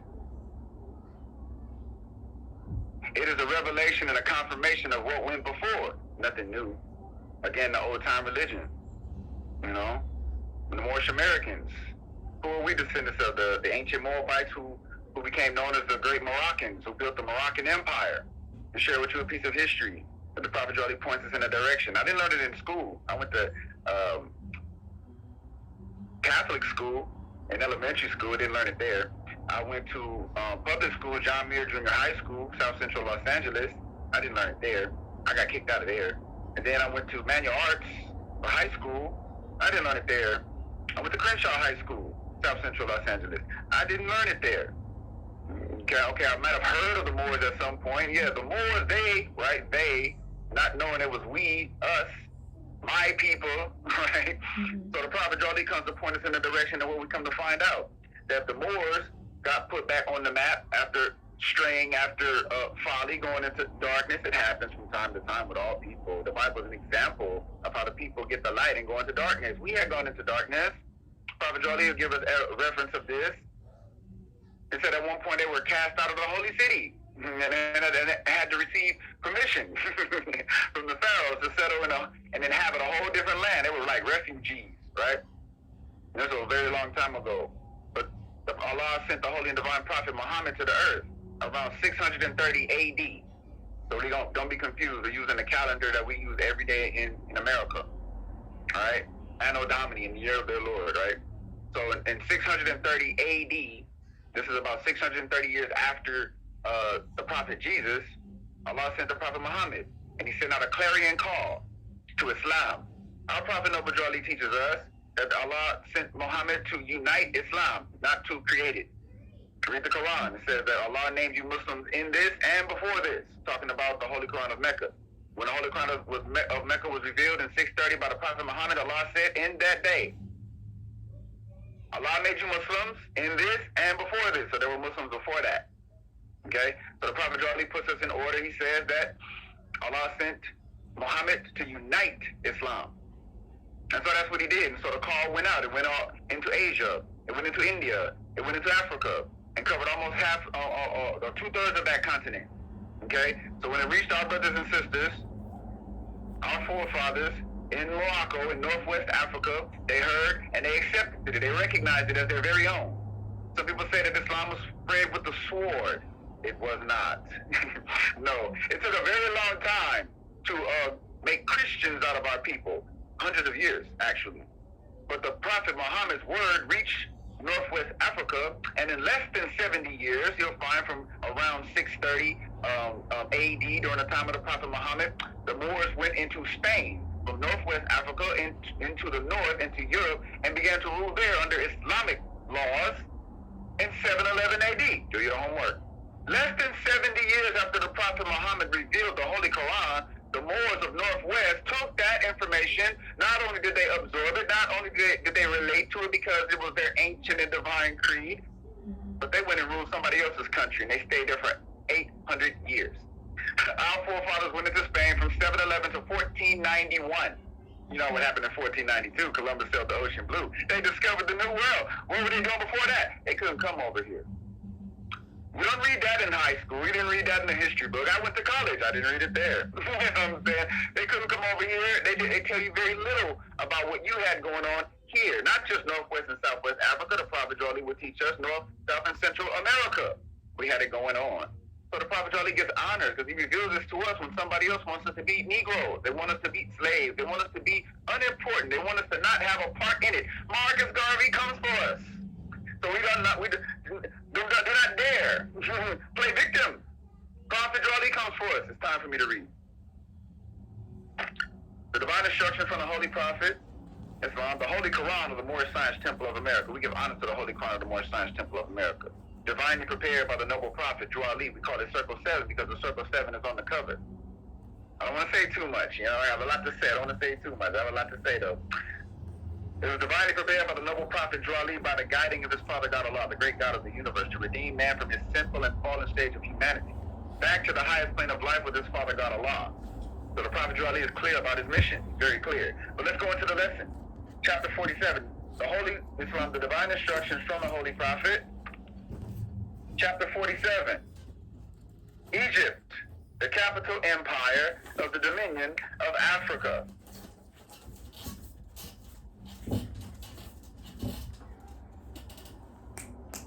Islam. The Prophet Noble Drew Ali teaches us here. He says, according to all true and divine records of the human race, there is no Negro, black, or colored race attached to the human family, because all the inhabitants of Africa were and are of the human race, descendants of the ancient Canaanite nation from the holy land of Canaan, which your ancient forefathers were, you are today, without doubt or contradiction. You hear the Prophet? You are not Negro, because your forefathers were not Negro. You're not black, because your forefathers were not black. He said, you are what your forefathers were. What a peculiar thing. They would not teach you and me who our forefathers were. Oh, that's messed up. They came for us. They destroyed our culture. They destroyed their language. They destroyed their heritage. They mistaught and miseducated the youth. Oh, woe is me. Nah, let the Prophet come for us. It happened. But how did it happen? Prophet Drew Ali, in the same chapter, let's go over to verse 15. Rather, let's start at verse 16. He says, through sin and disobedience, every nation has suffered slavery due to the fact that they honored not the creed and principles of their forefathers. One more time. Through sin and disobedience, every nation has suffered slavery due to the fact that they honored not the creed and principles of their forefathers. So what is it saying? It's saying slavery didn't come first. First, you threw away the creed and principles of your forefathers. The divine and national creed of your forefathers. The culture. The religion. You threw it away lightly. And then came the slavery. It says that is why the nationality of the Moors was taken away from them in 1774, and the word Negro, black, and colored was given to the Asiatics of America who were of Moorish descent, because They honored not the principles of their mother and father and strayed after the gods of Europe, of whom they knew nothing. Strayed after the gods of Europe. That's why you lost nationality. That's why you lost your heritage. That's why you lost your culture. But that's not why you lost your power. You lost your power because you gave away your Islam. You traded it with a miserable bargain. Okay? And now Marcus Garvey comes for us. Let us read another chapter. The divine instruction from the Holy Prophet, chapter 48, the end of time and the fulfilling of the prophecies. Let us go down. It says, verse 2, John the Baptist was the forerunner of Jesus in those days. Stop right there. If you don't know about John the Baptist and Jesus, then this will have little relevance to you.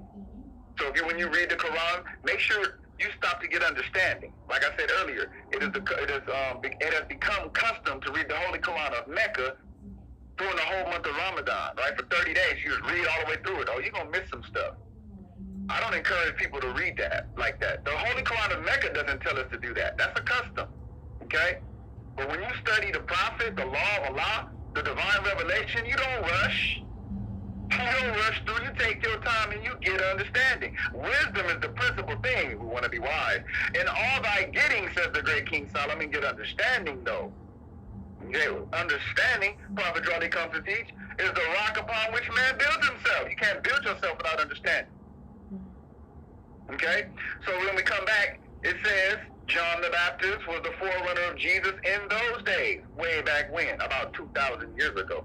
It says, to warn and stir up the nation and prepare them to receive the divine creed which was to be taught by Jesus. So they had to be prepared to get the light. They had to be prepared to get the divine creed back. Okay? You don't fall into darkness and you just think you're just going to jump back into light. It don't happen like that. Another word for light is truth. And you know when it comes to truth, oh man, it's elusive. I mean, it's like the bright morning sun to the owl. It dazzles you in your approaches. Okay? People claim that they have the truth. They claim the praise of the truth. But really give it some investigation and find out who actually possesses this truth. When you check the actions of the people, their lifestyle, their mind state, the words that come out of their mouth, you'll find out they don't have the knowledge of truth. They might have some random knowledge, but not the knowledge of truth. So how are you going to obtain it? I'm coming from a whole other chapter from the Circle 7, right? A whole other chapter I'm coming from. Prophet Raleigh must have his way in his temple. How do you obtain the truth? How do you reach that plateau? Okay? Matter of fact, let's go to the chapter. Let me take a pause for a second. Let me pause for a second. You see, I have to give you some foundation, right? Let's go to the chapter, the insufficiency of knowledge.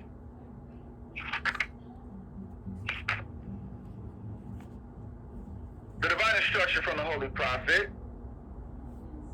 The insufficiency. It says the insufficiency of knowledge in my book. If there is anything lovely, if there is anything desirable, if there is anything within the reach of man that is worthy of praise, is it not knowledge? And yet, who is it that attaineth it? Oh, good question. It says knowledge is lovely. It's desirable.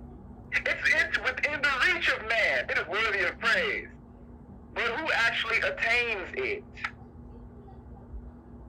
The statesman proclaim that he has it. The ruler of the people claims the praise of it. But findeth the subject that he possesseth it? That's the same question. People talking about it said, but have you actually found the person that possesses it? So you check out their vibes, right? You check out their lifestyle. It says evil is not requisite to man. So why them so evil? Neither can vice be necessary to be tolerated. So why so much vice? Why people so vicious? How many evils are permitted by the connivance of the laws? It's supposed to be law. Law's supposed to keep order. How is it that people connive in the laws and allowing evil to flourish? I thought they had the knowledge of truth. I thought they had knowledge. How many crimes are committed by the decree of the council, the legislature, the lawmakers? How many crimes are committed because they said it's okay? The poor man, he go to jail for the crime. You got enough money to buy him off, they say, give him free. What did Donald Trump, he said, oh, give him a pardon, right? Right? Then we go down, it says, verse 12, here comes the fire burn. He says, oh, blindness to all truth. Who's he talking about? No, he's talking about us. He's talking about the people. Oh, blindness to all truth. We blind to the truth. He said blindness to all truth. That's deep. Oh, insufficiency of the wisdom of the wise. Oh, it said wisdom is the principal thing, but who's wise? Who moved wise? Who got the wisdom? Prophet Jolie here tells us in his instruction that we insufficient of the wisdom. We're not making the cut. The prophet says, verse 13, insufficient as thou art to the maintenance of justice. He said, you insufficient in maintaining justice. Justice is what is right.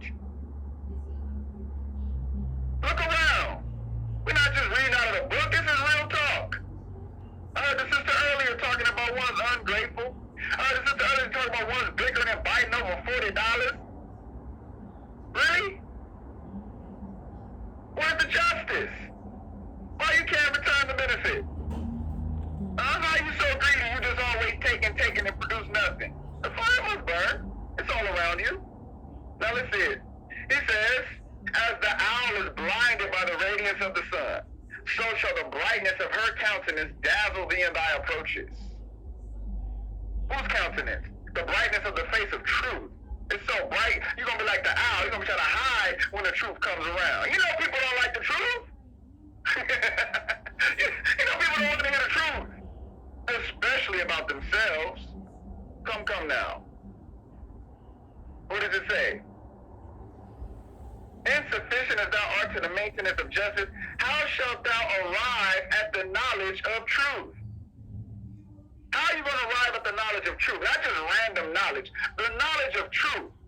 Prophet Jolie has put us on a pedestal, you understand me? Not to be looked at in glamour, you know what I'm saying? But, you know, a light, you don't put it down low, you put it up high so everybody can get some shine, right? So he put us up there. We got a heavy burden to carry here.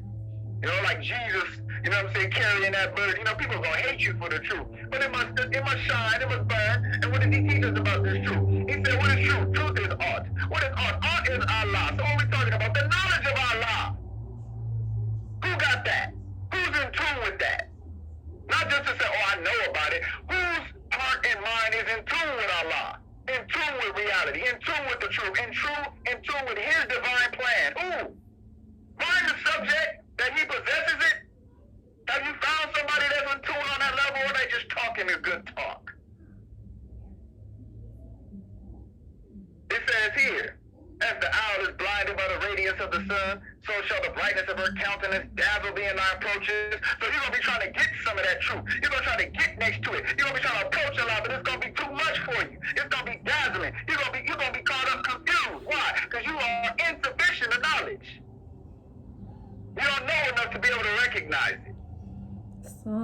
So what are we saying? We're saying that you don't just pop out of darkness into light. Have you ever been in the darkness for so long, like physically in darkness, where your eyes were in the dark, and then suddenly they shine the light? Man, you get the blinking, you get the squinting, you keep trying to cover your eyes. You ain't ready. You must be acclimated to the light. You must get, as we say, used to the light. You understand me? All right? It's a process. What does it say? If thou wouldest mount onto her throne. So here she's likened to a great throne. The knowledge of truth, the knowledge of the Most High. And it has a feminine vibration on it. It says, her throne.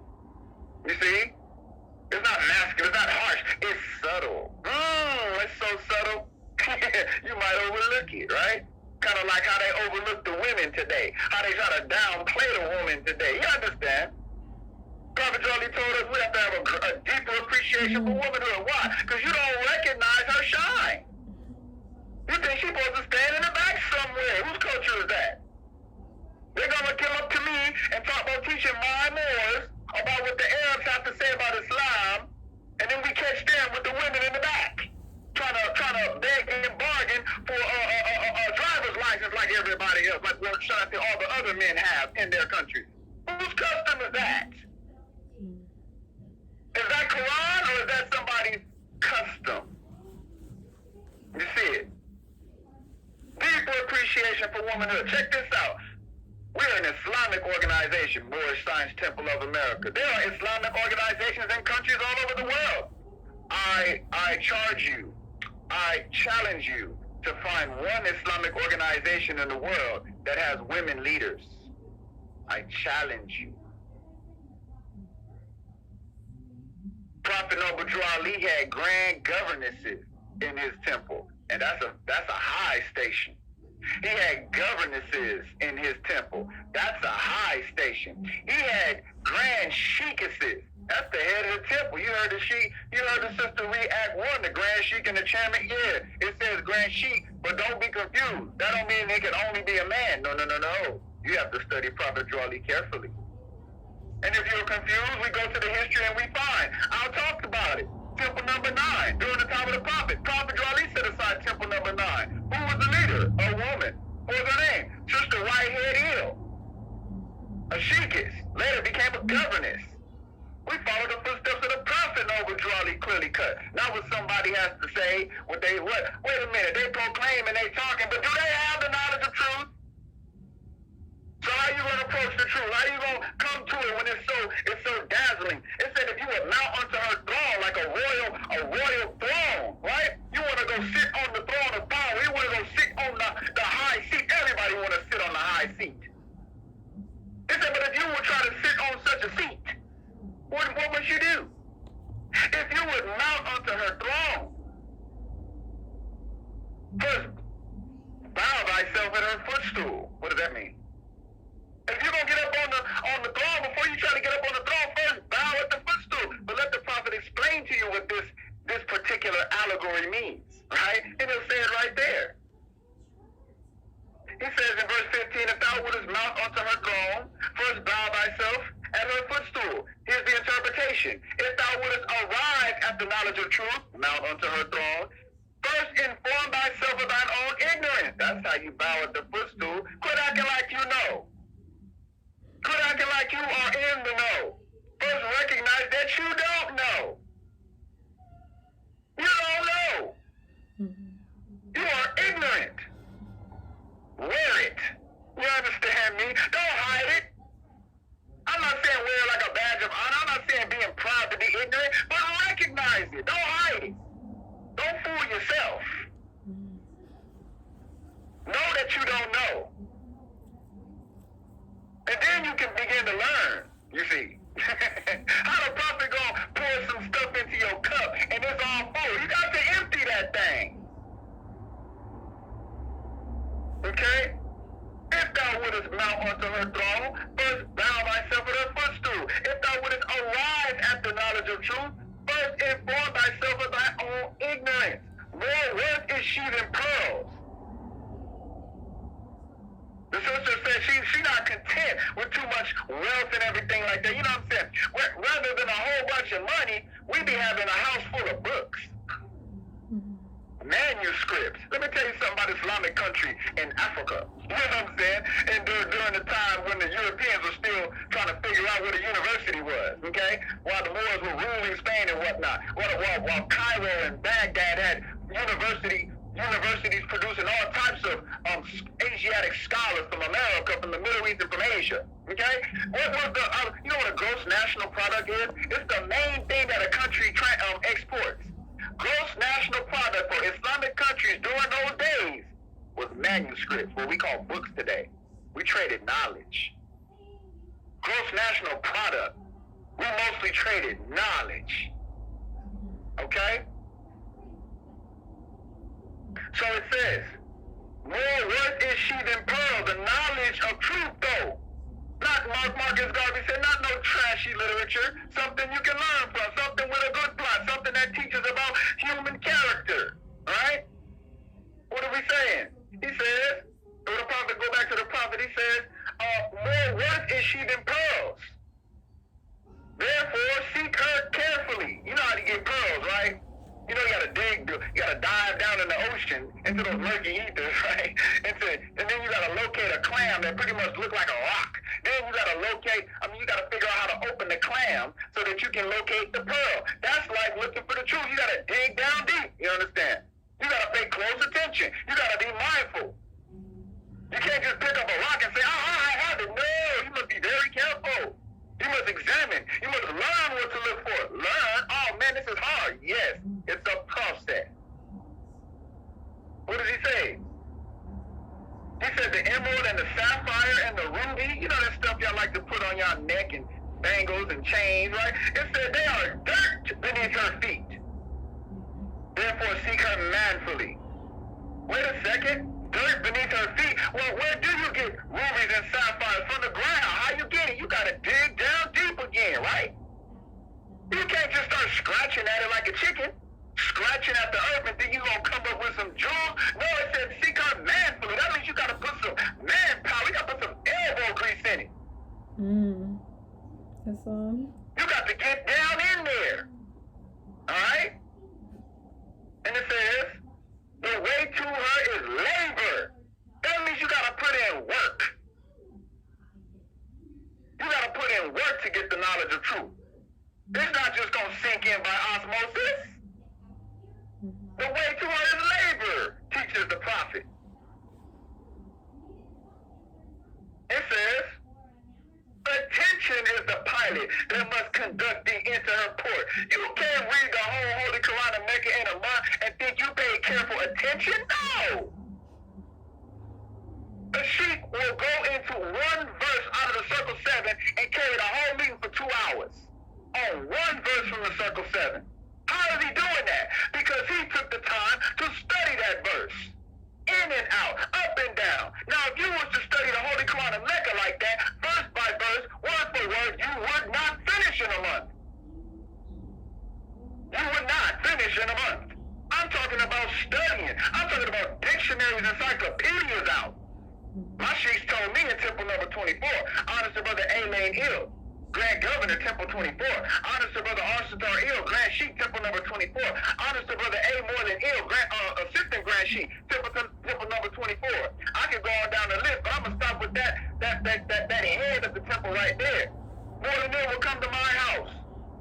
Sheik knocked 3 times. Boom, open the door. Islam, Sheik, give me the greeting. And his eyes start scanning the whole perimeter. Oh, the Sheik gonna check you out. What you got going on in your house? What did Sheik see?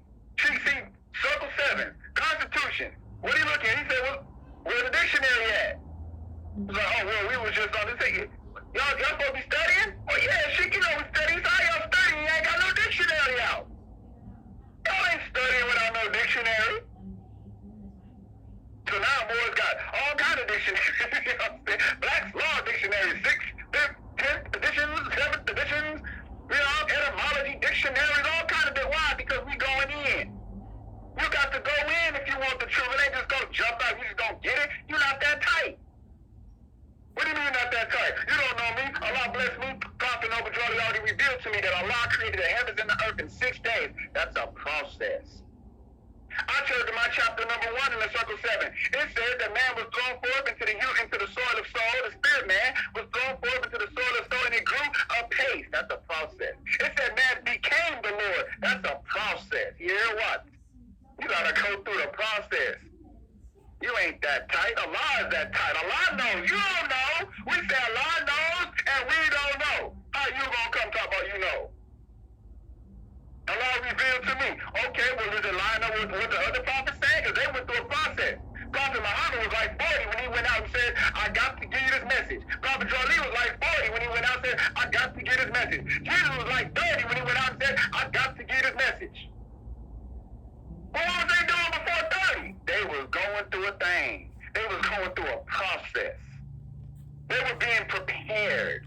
So what are we saying? You must be prepared. Okay? What he said? He said it's going to take attention. It's going to take labor. Attention is the pilot that must conduct thee into a port. What if your attention span is short? You know how they come for you. They show you the commercial. 2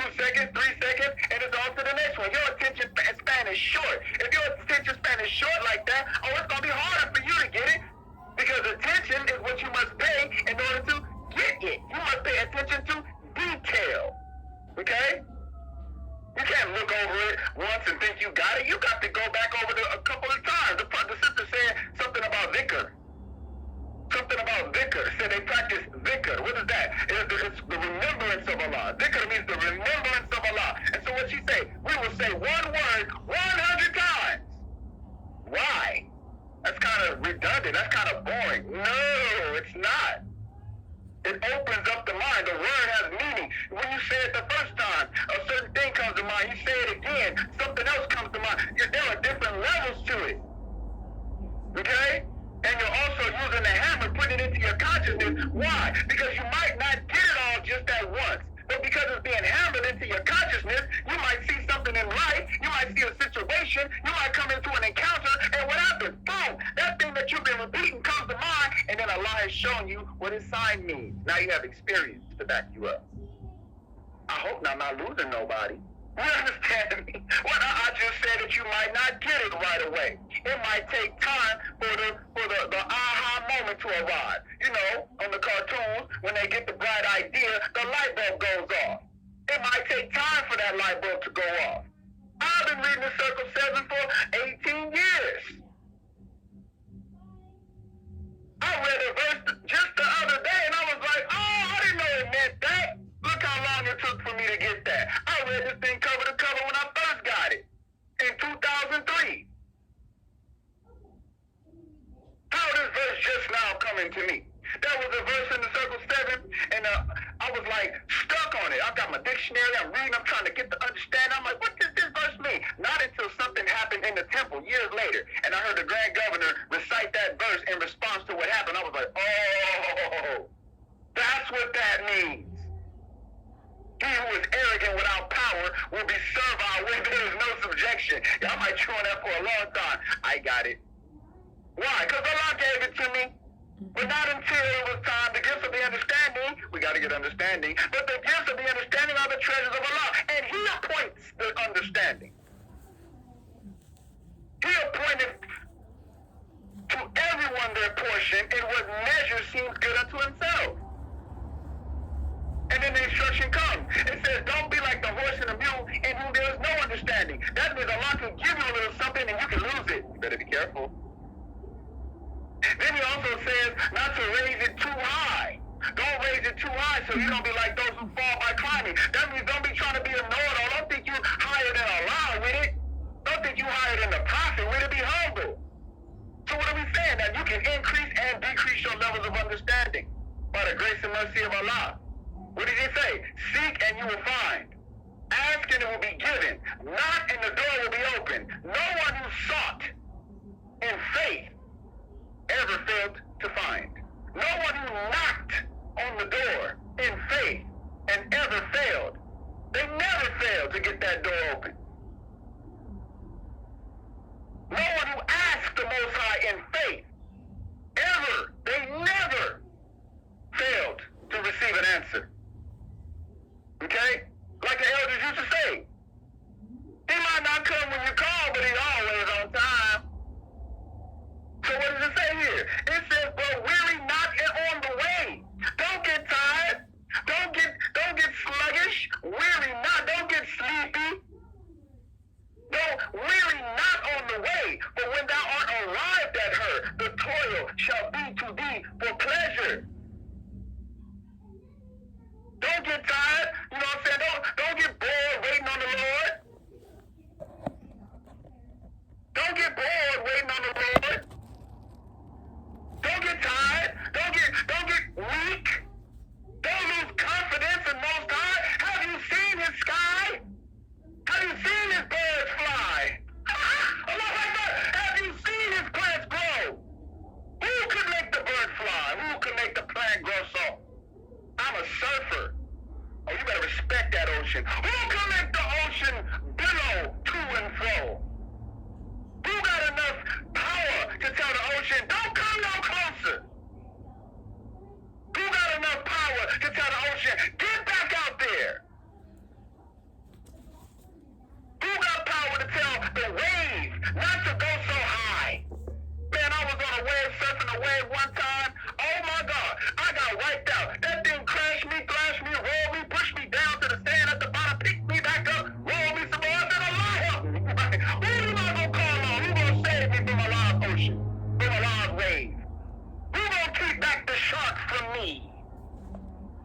Don't you get weary of Most High. Don't you doubt Most High when His signs are all around you. How could you doubt Most High? Did He not create you? Huh? Oh, you think it's all about you. You can go get your job. You can go get you some money. You can go open your business. What about when you was a little bitty baby and couldn't do anything? Was it not Most High that sent somebody to put spoon to mouth? Was it not Most High that sent somebody to change diapers?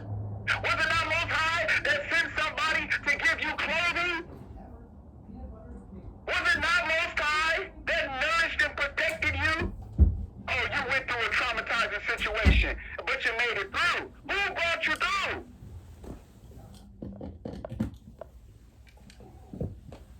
So now that we're not gonna lose confidence in Most High, now that we're gonna be fair, now we're gonna be secure in knowing that He will guide and He will provide. Now what we gonna say? We're gonna do our work. We're gonna do our work. You can't just sit around and wait for Him to do the stuff for you. The tree can't walk. You can. The tree can't put his hand out and do nothing. You can.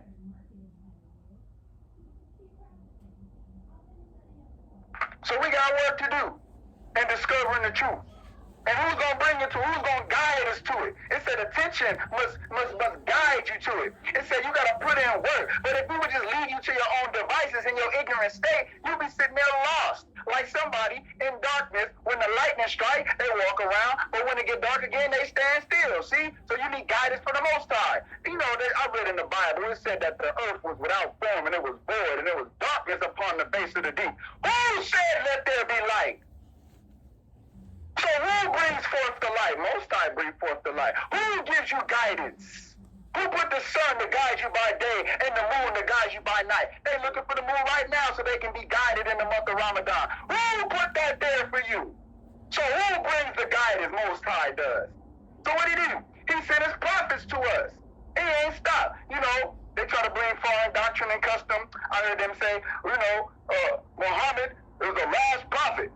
Well, you know, during that time, there were a lot of prophets for a long time. So the one after Jesus, the last one after Jesus was Muhammad. They said, no. He is the last prophet. Allah is not sending any more prophets. I said, what? What you mean Allah is not sending any more prophets? Where He said that in the Koran? He didn't. Allah says that there was never a nation. You can read it for yourself.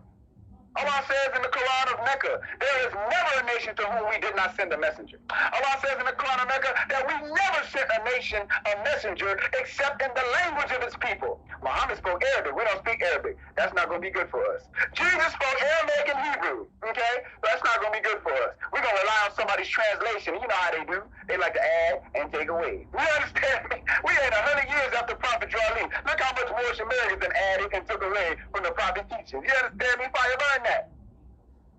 Fire burn that. So what the Most High do? He send you a prophet that speaks your language. Prophet Joali speak English. Allah says in the Quran that He raised up a nation, a messenger from every nation. And then He says it in the present tense. He said, He says in the future tense, I will raise up from every nation a messenger, so that I will not judge them until they have been warned. Okay?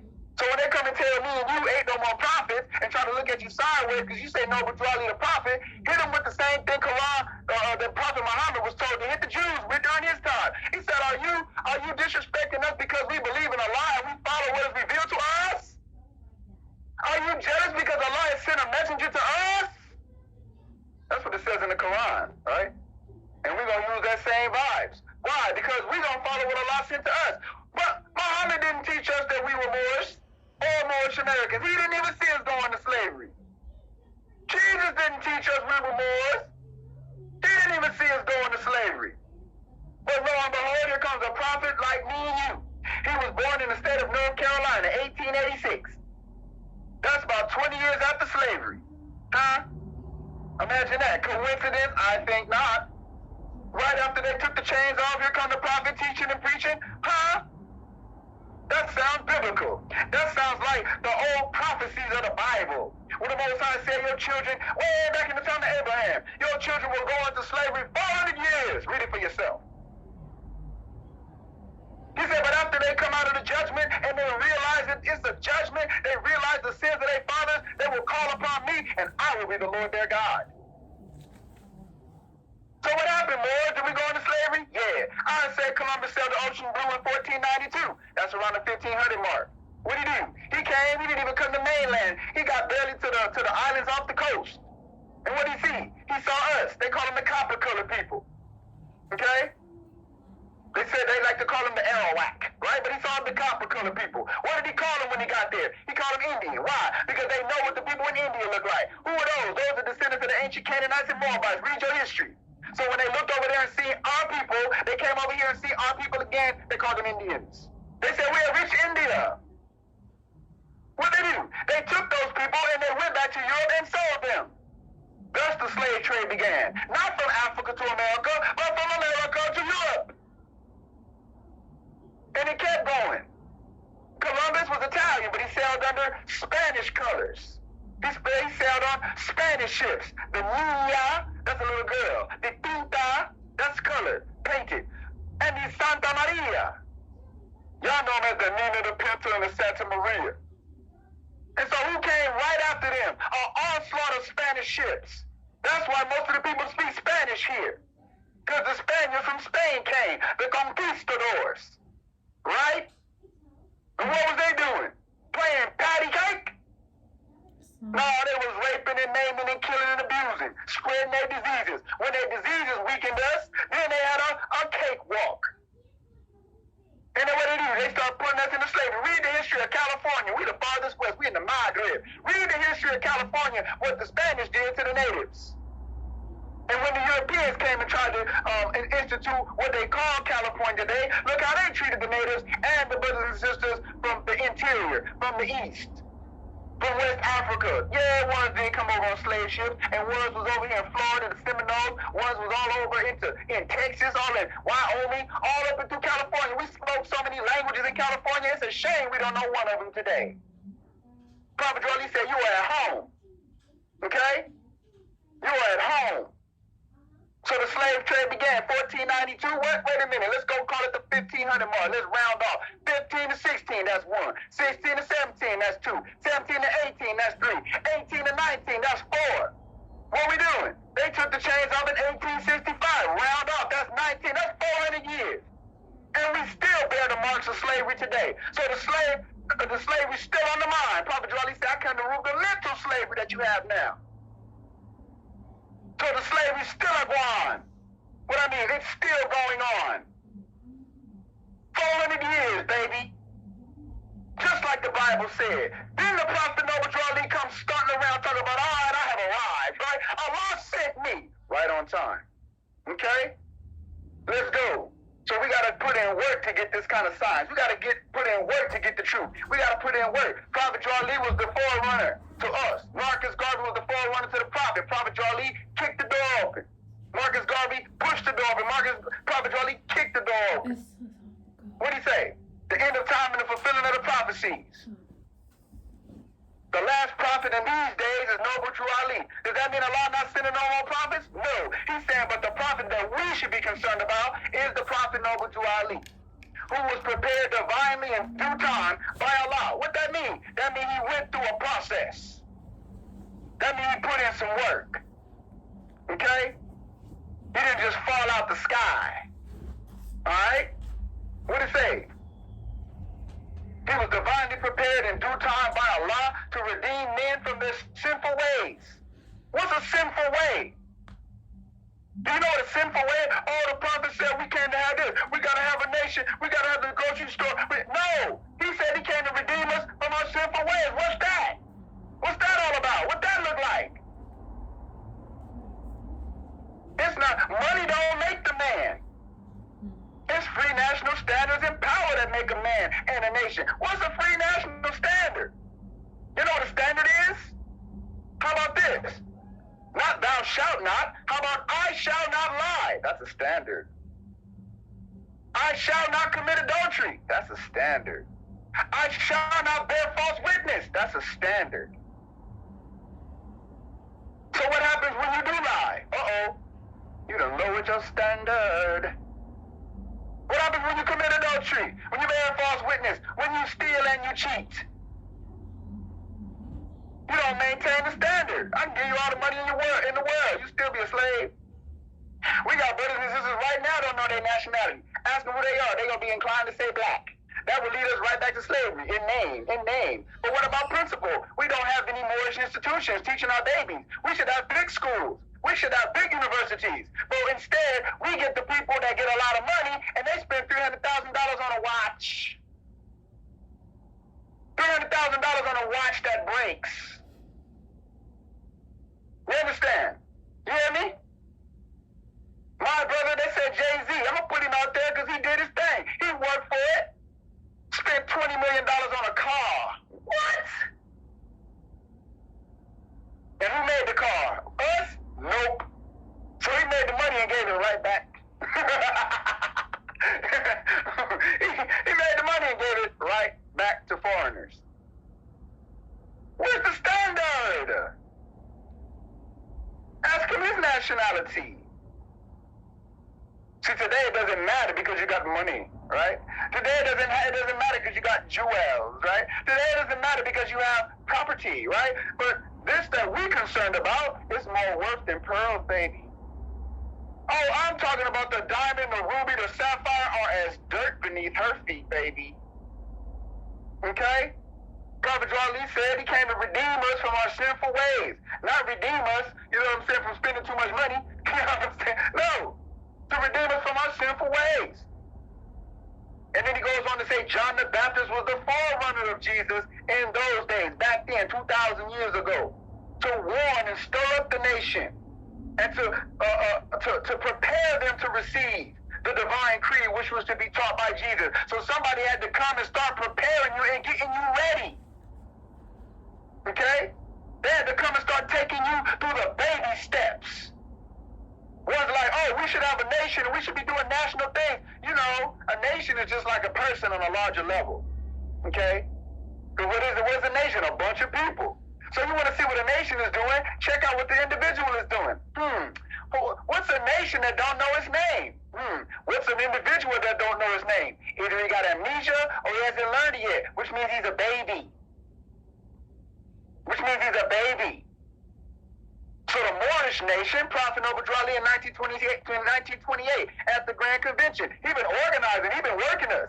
He said, today I have made you a nation within a nation. So we're going to focus on the he made us a nation part, right? So that we can know who we are. So that we can know what we come to do. So if we are a nation, we should know our name. You know, and it's a peculiar thing. In my studies in the Moorish Science Tip of America, I come to find there's a lot of misconception. I'm a governor. Not because I'm boasting and bragging because somebody said so. No, I do what governors do. And the Most High shined some light on me. I was seeking for years to learn certain things. And the Most High gave it to me. And those with me that was steadfast. And I come to learn that there are a lot of things out there in the public that people just don't know about the Prophet and his movement. As a matter of fact, when he was here, y'all read that, he said, I have suffered much and great in the past due to misunderstanding about what the movement is dedicated to. Now, if they were misunderstanding what a prophet right there teaching, how you think we gonna have it when he gone 100 years?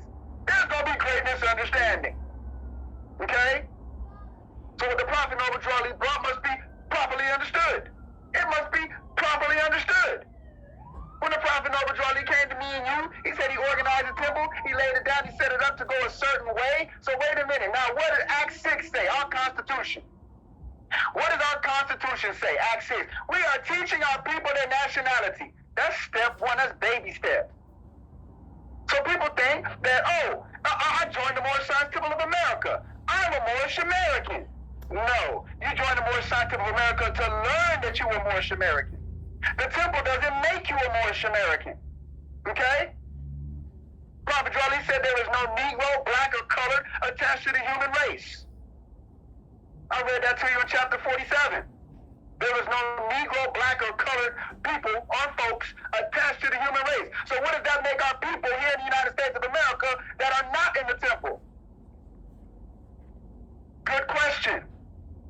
Well, if the prophet is teaching our people, according to Acts 6, he didn't say I'm teaching the temple members. No, he said all members must proclaim what they are learning. He said, but we, as temple members, are teaching our people. What are we teaching them? Their nationality. What's our nationality? Moorish American. So what are we telling our people? They are Moorish Americans. When did they become Moorish Americans? Questionnaire number 13. What's your nationality? Moorish American. Questionnaire number 14 of the prophet.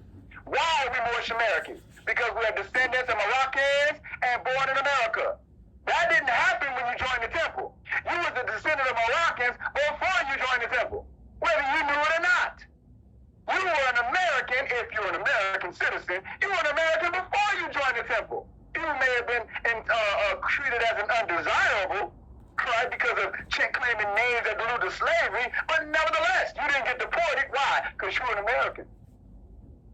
So if you're a descendant of Moroccans born in America, you're Moorish American. They are descendants of Morocco in Africa, but they're not American. They're not born in America. Guess what? They are brothers and sisters, but they're not Moorish American. They Moorish, but they're not Moorish American. Okay? Yeah. Y'all gotta chew on that. Prophet Lee come and talk, he talks serious talking, he's praying, but you gotta be careful, you gotta be diligent, you gotta be manful, you gotta be paying attention to what he's saying. Don't just look over it, don't just believe what others have said. Thus you never know. Let us go to Allah's own record book and read. So I read what the prophet says. John the Baptist came to stir us up and get us ready. Why? Because what the prophet has to teach you is so great, it's so powerful, it's on such a high level that you can't just walk right up to it and think you on. I done seen Moors lose their ever-loving mind thinking they just gonna walk up to the prophet and just absorb without going through the ranks, without going through the degrees. Oh, we got degrees. Somebody read the charter that the prophet issued. When a subordinate temple, such as this one this one right here that I'm speaking in is trying to become a subordinate temple, trying to receive a charter, what does it say? Once it gets the authority of the organization, which is lawfully chartered and incorporated, it's a corporation. You don't just go around handing out applications for McDonald's as if you run McDonald's. You don't just go around telling people they can work in McDonald's under you and you don't work for McDonald's yourself. You don't have no authority.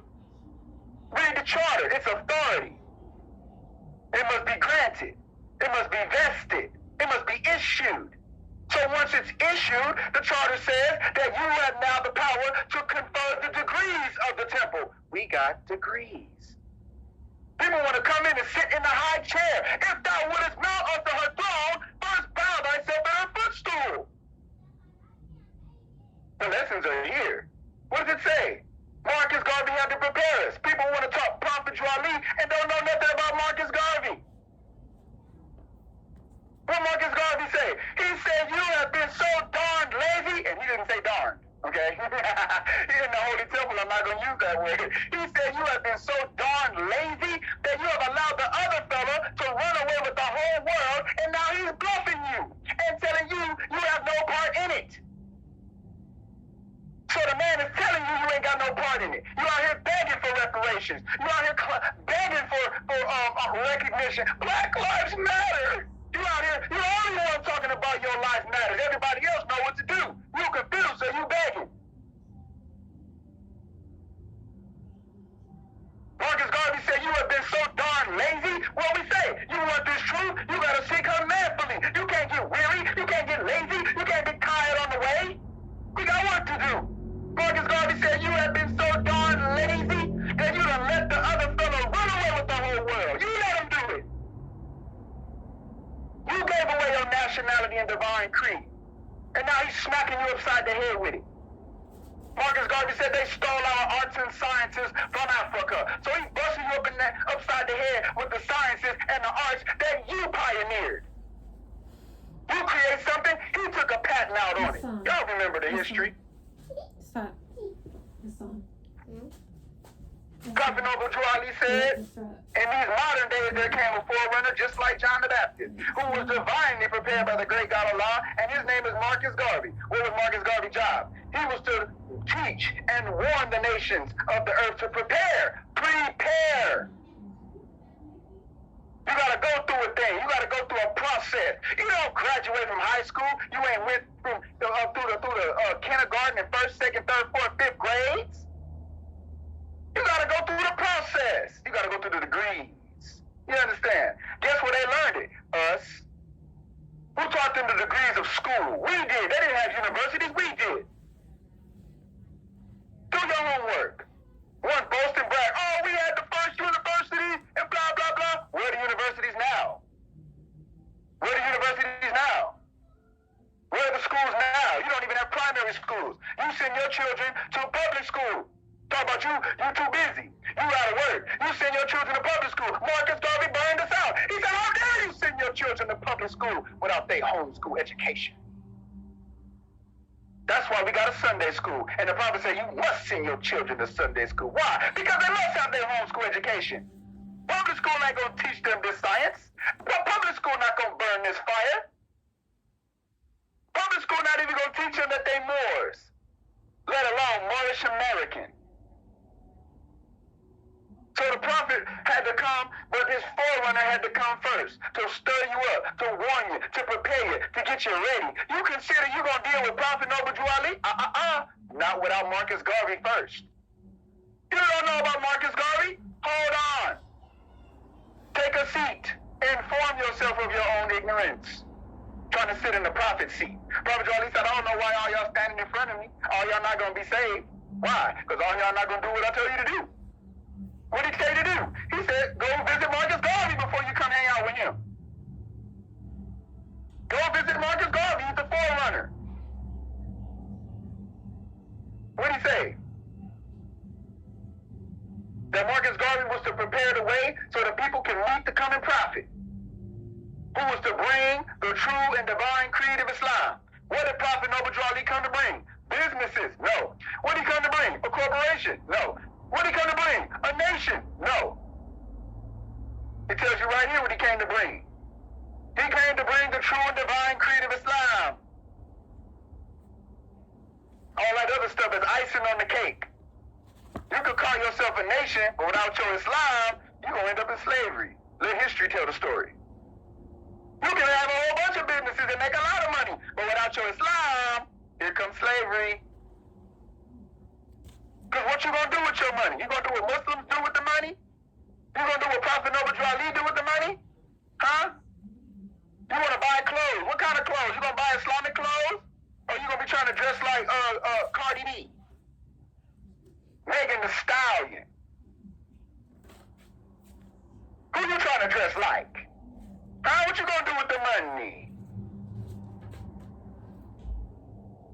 What happened? Prophet Drew Ali said that he came to bring the true and divine creed of Islam.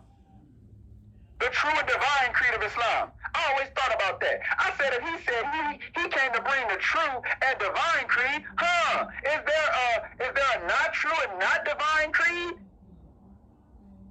Is somebody with the falsehood with the Islam? Is there a fake creed of Islam? But of course there's a possibility, because there are people who claim to have it, right? There are people who claim the praise of it, but we find that they promote evil. We just read that in the chapter. Y'all gotta be careful. Prophet Drew Ali said he came to bring the true and divine creed of Islam. It was reported that the prophet said not to let no foreign Muslims get up on the podium and teach a body of Moors. It was reported that while the prophet was here, he said not to let the foreign Muslims get up on the podium and teach a body of Moors. Prophet Drew Ali wrote this part down. You can find this in the Moorish Guide newspaper that was printed. He said to be a real Moorish leader, the one who's going to stand up and teach a body of Moors, the foreigners can't do it. He said to be a real Moorish leader, you must study my Circle 7 Koran and my constitution that is handed down by I, the prophet. He didn't say to study the Holy Quran of Mecca. Oh, no. He didn't say study the Bible. No. He said study my Quran that I handed down and my constitution. So what you saying, Chairman? We ain't supposed to study the Quran of Mecca? What you saying, Chairman? We ain't supposed to study the Bible? No, I didn't say that. Because if you open up his Quran of the Moorish Temple of America, it tells you that these are the lessons that are missing from your Holy Bible. So that's your Holy Bible. You got to read it. He said that this is the uniting of the Holy Quran of Mecca for teaching all and instructing all Moorish Americans. That's what he says in chapter 45. So those books are added to the curriculum. But first and foremost, you must start where the prophet starts you. If Allah wanted you to just have the Holy Quran of Mecca and the Bible, he wouldn't have sent Prophet Noble Drew Ali with the Circle 7.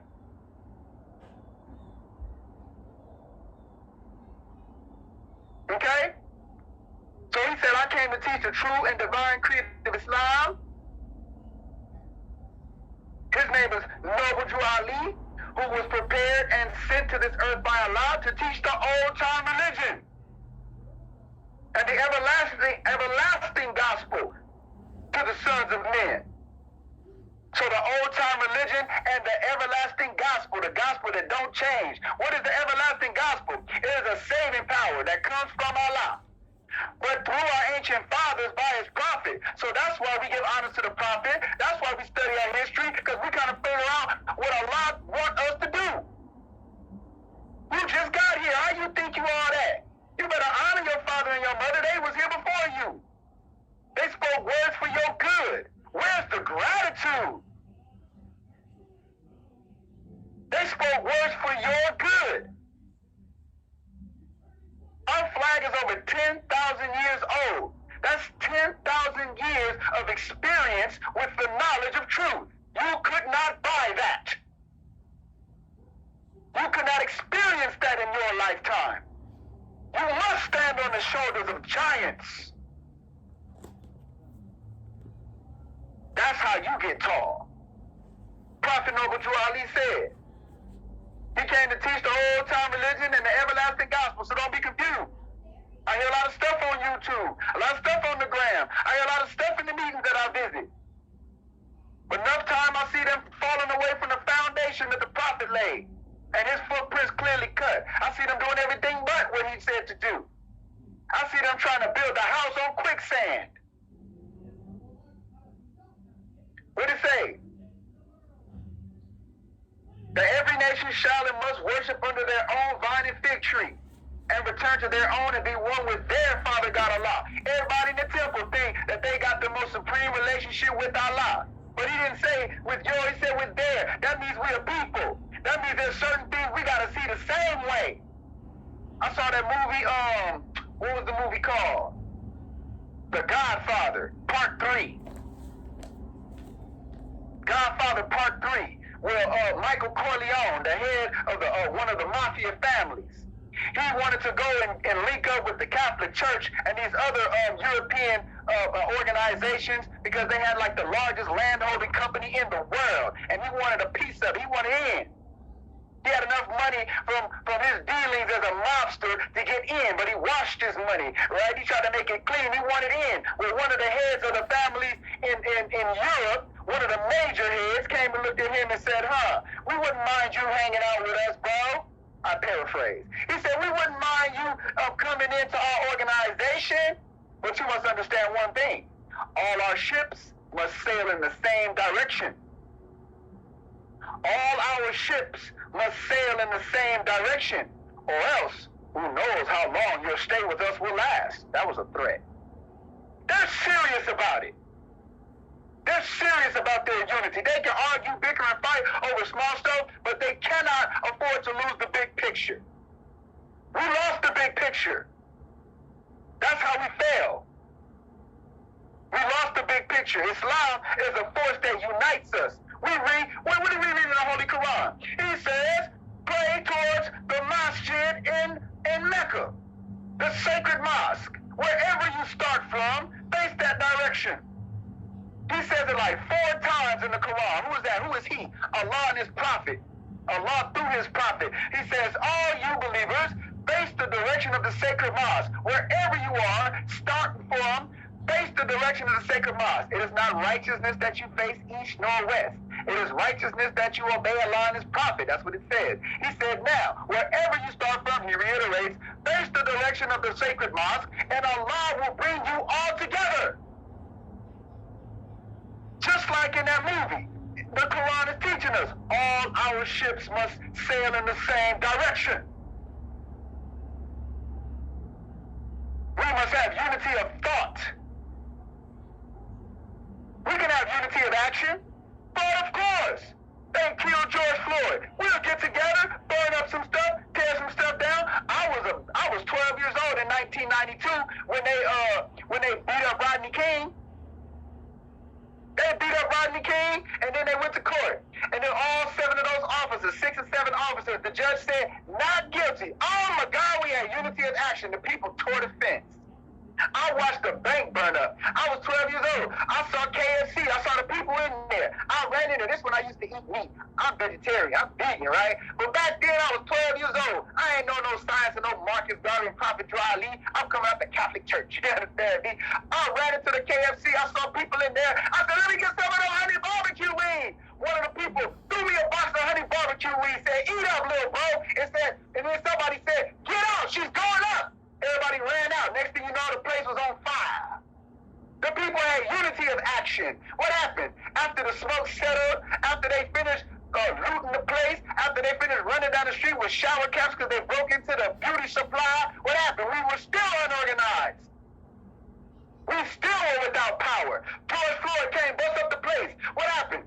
We bust up the place for George Floyd. What happened? We still unorganized after the smoke cleared. We have unity of action. Why are we organized? Because we do not have unity of thought. You must have unity of thought. All your mental ships must be sailing in the same direction. You cannot have as many religions in our Islam as there are people. What does that mean? That means everybody thinks that they have the way and what they think is the truth because they thought it, and how they gonna run it is how it should be run. That's not how the Prophet organized it. That's not why Allah sent the Prophet, so that you can be satisfied with your little thoughts. The Prophet comes so he can be like a fire in the wilderness. It's dark. You cold. What happened? Prophet Drawley come, he the fire. He blazed up the fire. What you gonna do? Everybody gather around the fire. Why? Because now we can see, and now we get warm. Everybody gather around the fire. Somebody take some of that fire and give it to our brothers over there. Who, your own fire? You ain't have no fire. Take the Prophet's fire and take it over there. And it must burn the same way. It must burn the same way. What the Prophet do? He started a fire in Chicago. I say he started a fire. He established the Moorish Temple of America, Temple number 1. He got it organized just the way he wanted it. He taught the people how to organize in it just the way he wanted it. He gave us stations, ranks, degrees. What happened? Organization of the people is paramount. You must have organization. Okay? In order for there to be organization, there must be order. That means a chain of command, a very tight discipline. Okay? You must have organization, a chain of command, and a very tight discipline. Without a chain of command, you don't have much organization, because that's the who's who. Without a very tight discipline, you don't have much organization. Why? Because you don't have a chain of command. Because when the sheik says go, you're going to be like, I don't know, I think I got a better idea. No tight discipline, no chain of command, hence no organization. Prophet Drawley knocked out the kinks. He organized us. We had brothers and sisters organized. They had a chain of command. We had governors. We had grand sheiks. We had sheiks. We had adepts. We had faithful members. We had a chain of command. We had a very tight discipline. And what did he do? After temple number 1, then he established and did the same thing in another territory with temple number 2. He took the same fire and lit it over there. Then he had 3 and 4 and 5 and 6. By 1928, less than 3 years after he set down the organization, less than 3 years, he had 15 temples, 15 fires burning all over the country. Burning the same fire. What happened? We got temples all over the country now, but they ain't burning the same fire. They ain't burning the same fire. People come to the temple and still feel cold. They don't feel warm. People come to the temple and still be blind and deaf and dumb. They're still in darkness. Prophet Noble Drawley is clear. He said that every nation shall and must worship under their own vine and fig tree. Not everybody worship, every individual worshiping under their own vine and fig tree according to their lust and ideals. No, it said every nation. So as a nation, you have a vine and fig tree. As a nation, you have a direction that you face. As a nation, you have organization, chain of command, and a very tight discipline. You know what? Prophet said the Moorish Temple of America is a lawfully chartered and incorporated organization. What that mean? It's something like McDonald's. It's something like Burger King. It's something like Subway. You don't just open up a Subway because you feel like opening up a Subway. You got to go get permission to open up a Subway and use their name and use their symbols. You got to go get in line. What happened when Subway decided it's going to sell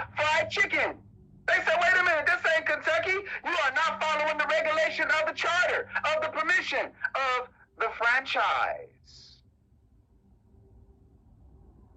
All our ships must sail in the same direction.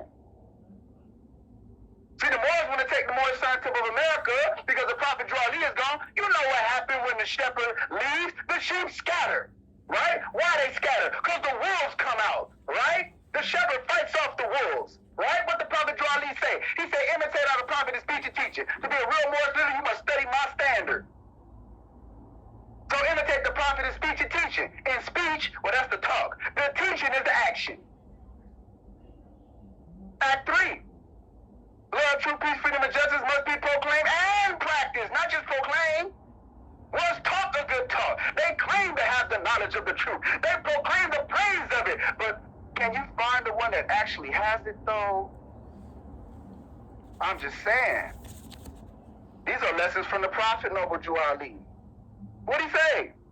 The Moorish Science Temple of America is a lawfully chartered and incorporated organization. It ain't no backyard boogie. Okay? It's a lawfully chartered and incorporated organization. That means we got a corporation. Y'all know what that is? Y'all know what to do with that? Do you know what it takes to run a corporation? So Prophet Ali brings us this Islam, that got our hands full. That got our hands full. That's full time. We should be studying that every day. But then how are we going to make sure that it gets to our people after us? How are we going to make sure that the fire keeps blazing after we're gone? Prophet Ali organized it in a certain way. It's a corporation. Corporations are entities that have perpetual existence. That means you can die, but the corporation will still be there. All it needs is somebody to know the rules and regulations and carry it out. Huh? Prophet Ali set the fire in 1928. Here we are, 2022. Prophet been gone. How the fire still blazing? Ones like me. Ones like that sister right there. Ones like Elaine Hill. Ones like S. John's Hill. Ones like sister, even over there on temple number 80. All over the country, we got people trying to blaze the fire, trying to keep the fire burning. You see it? They trying. Honest to those who try. Honest to those who try to keep the fire burning. Honest to those who continue to study. Honest to those who don't think that they have the way and nobody else has the way. Honest to those that understand we have a nation. Honest to those that understand that our nation must be organized. That we must have a chain of command and a very tight discipline. Fire burn those who are satisfied thinking, I have my grand body, you have yours. They ain't reading no Koran. Prophet Ali said we are under the divine laws of the Holy Koran of Mecca. Where'd you see that, Chairman? It's on the membership card. You get a nationality and identification card when you join the temple. It says, Prophet Ali makes the proclamation on that card. He says, I do hereby declare that you are a Muslim under the divine laws of the Holy Quran of Mecca. Love, truth, peace, freedom, and justice. So what does that mean? Yeah, you got to study Quran of Mecca. But how you going to go to Quran of Mecca without going to Prophet Ali Circle 7 first? So he can guide you. What you going to learn about in there? You're going to end up being like the Arabs talking about, oh, you know what I'm saying? Prophet Muhammad is the last prophet. Prophet Ali was just bringing us back to Prophet Muhammad. Nah, bro. You ain't read the Quran. That ain't what the prophet said either. You got to understand what the Prophet Noble Jew Ali is talking about. So read the Quran, what it say? It said, obey Allah and his prophet. So who's our prophet? Noble Jew Ali, you got to obey Allah and his prophet then. What the Quran say? The Quran said that he who has obeyed the prophet has surely obeyed Allah. You can look up these things.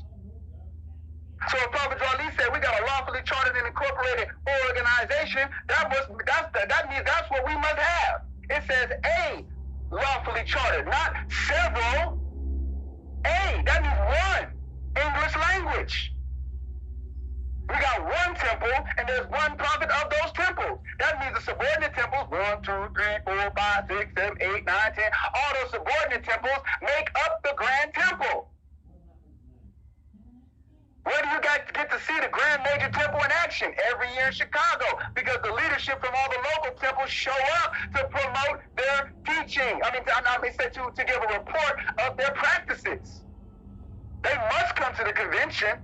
How do we have several different conventions going on at the same time? Somebody done slipped. What the Koran and Mecca say? The Holy Koran and Mecca said that you are not allowed to break your religion up into sections, each one being satisfied with the little part that it has. You're not allowed to do that. That's what the Christians did. That's why you got the Baptists, the Methodists, the Episcopalians, you got the Catholics, you got the Eastern Methodists, you got the Orthodox Catholic, you got all these different sections. We're not supposed to do that.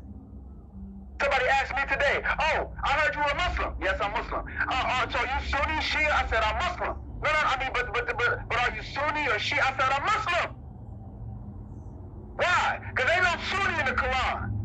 Ain't no Shia in the Quran. Ain't no Hanafi in the Quran.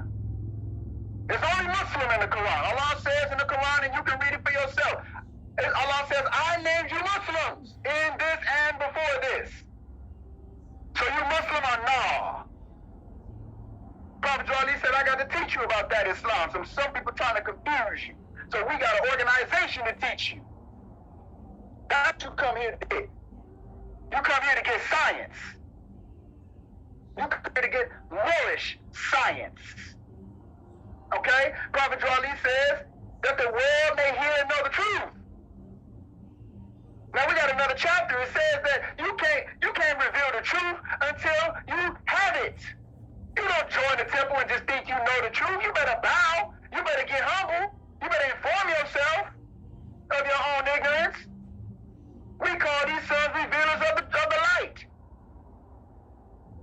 But they must have the light before they can reveal the light. Then what does it say? And you mothers must teach your sons and set their souls on fire. How they gonna get the light? They must be taught. They gotta go do a thing. How you gonna get the light? You must be taught. And what happens when there ain't no teachers? What happens when the teachers are drunk and they don't want to teach no more? What happens when the teachers are in jail? What happens when the teachers just don't feel like it? What happens when the teachers, they rather be getting money and not teaching you? What happens? Somebody got to sacrifice their life to go and learn it. And that's a process.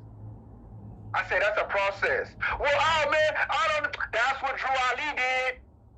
That's what Marcus Garvey did. Marcus Garvey went all the way to Europe to go to school, to learn that which his people would need to uplift. He didn't just come out talking. No, they were prepared. Vargas Bey went to Europe and he said he saw men of letters and men of importance and officers and presidents. And he said he looked back at Africa and in America and amongst our people, he didn't see any men of letters. He didn't see any men of importance. He didn't see any officers. He didn't see any presidents with national power. So what did he do? He said, since we don't have it, I'll help create them. What a forerunner. What a forerunner. So he had to go to school and learn that which was needed to create them. You got to study Marcus Garvey. He didn't go to school for nothing. Prophet Noble Drew Ali, he went and learned. He sacrificed the utmost of his very life. That's why he asked you to do it. You may never tell others to do what you have never done. If the prophet said sacrifice, that's because he did it. And he left his footprints clearly cut. For those who have eyes to see, but cannot see, won't see it. They'll look right at the footprint and see whatever they want to see. You can't look at the teachings and see what you want to see. What do we say about the truth? You don't want it. You don't want the truth. That's why you try to change it in your mind. You try to hide from it. Don't hide from the prophet. The prophet represents Allah. You can't hide from Allah.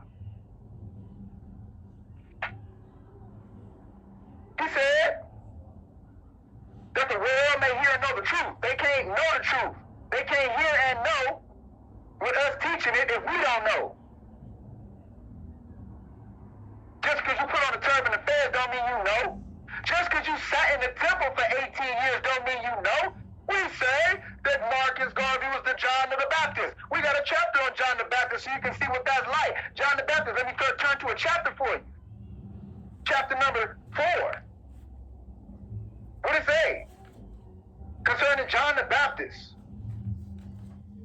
It said for 18 years, Islam, the divine instruction from the Holy Prophet, chapter 4, death and burial of Elizabeth, Mathino's lessons, the ministry of death, verse 31. For 18 years, John lived and walked within the temple gates.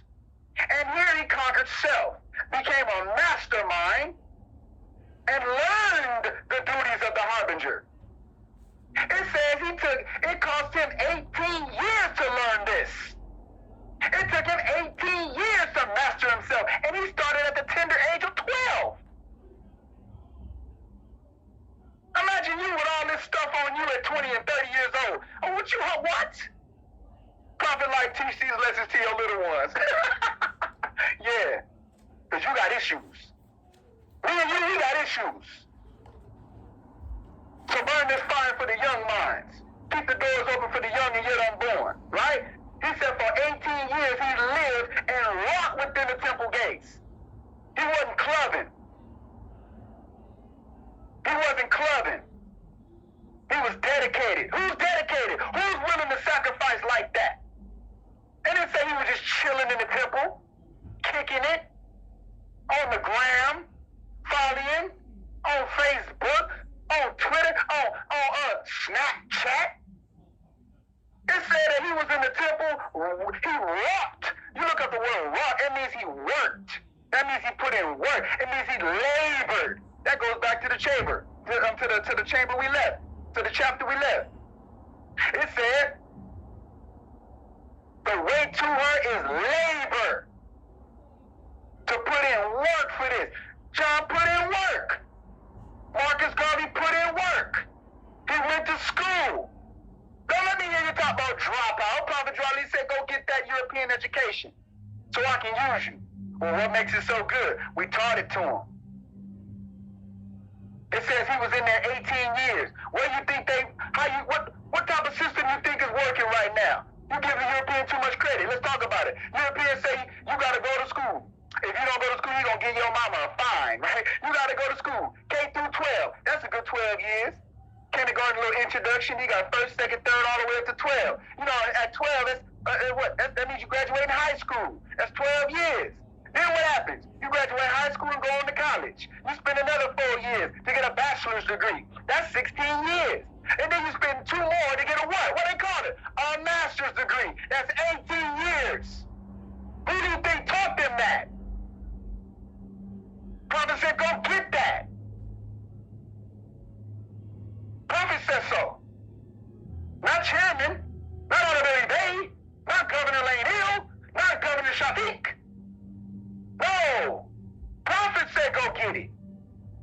That the world may hear and know the truth. Oh, don't just go to school and think you own. He said, go get that education so I can use you. Go get that education and couple it with the prophet's teaching. Couple it with the prophet's teaching. How dare you go to public school without your homeschool education? Send that baby from K through 12 in public school, making sure that they got Prophet Draw Lee from K through 12.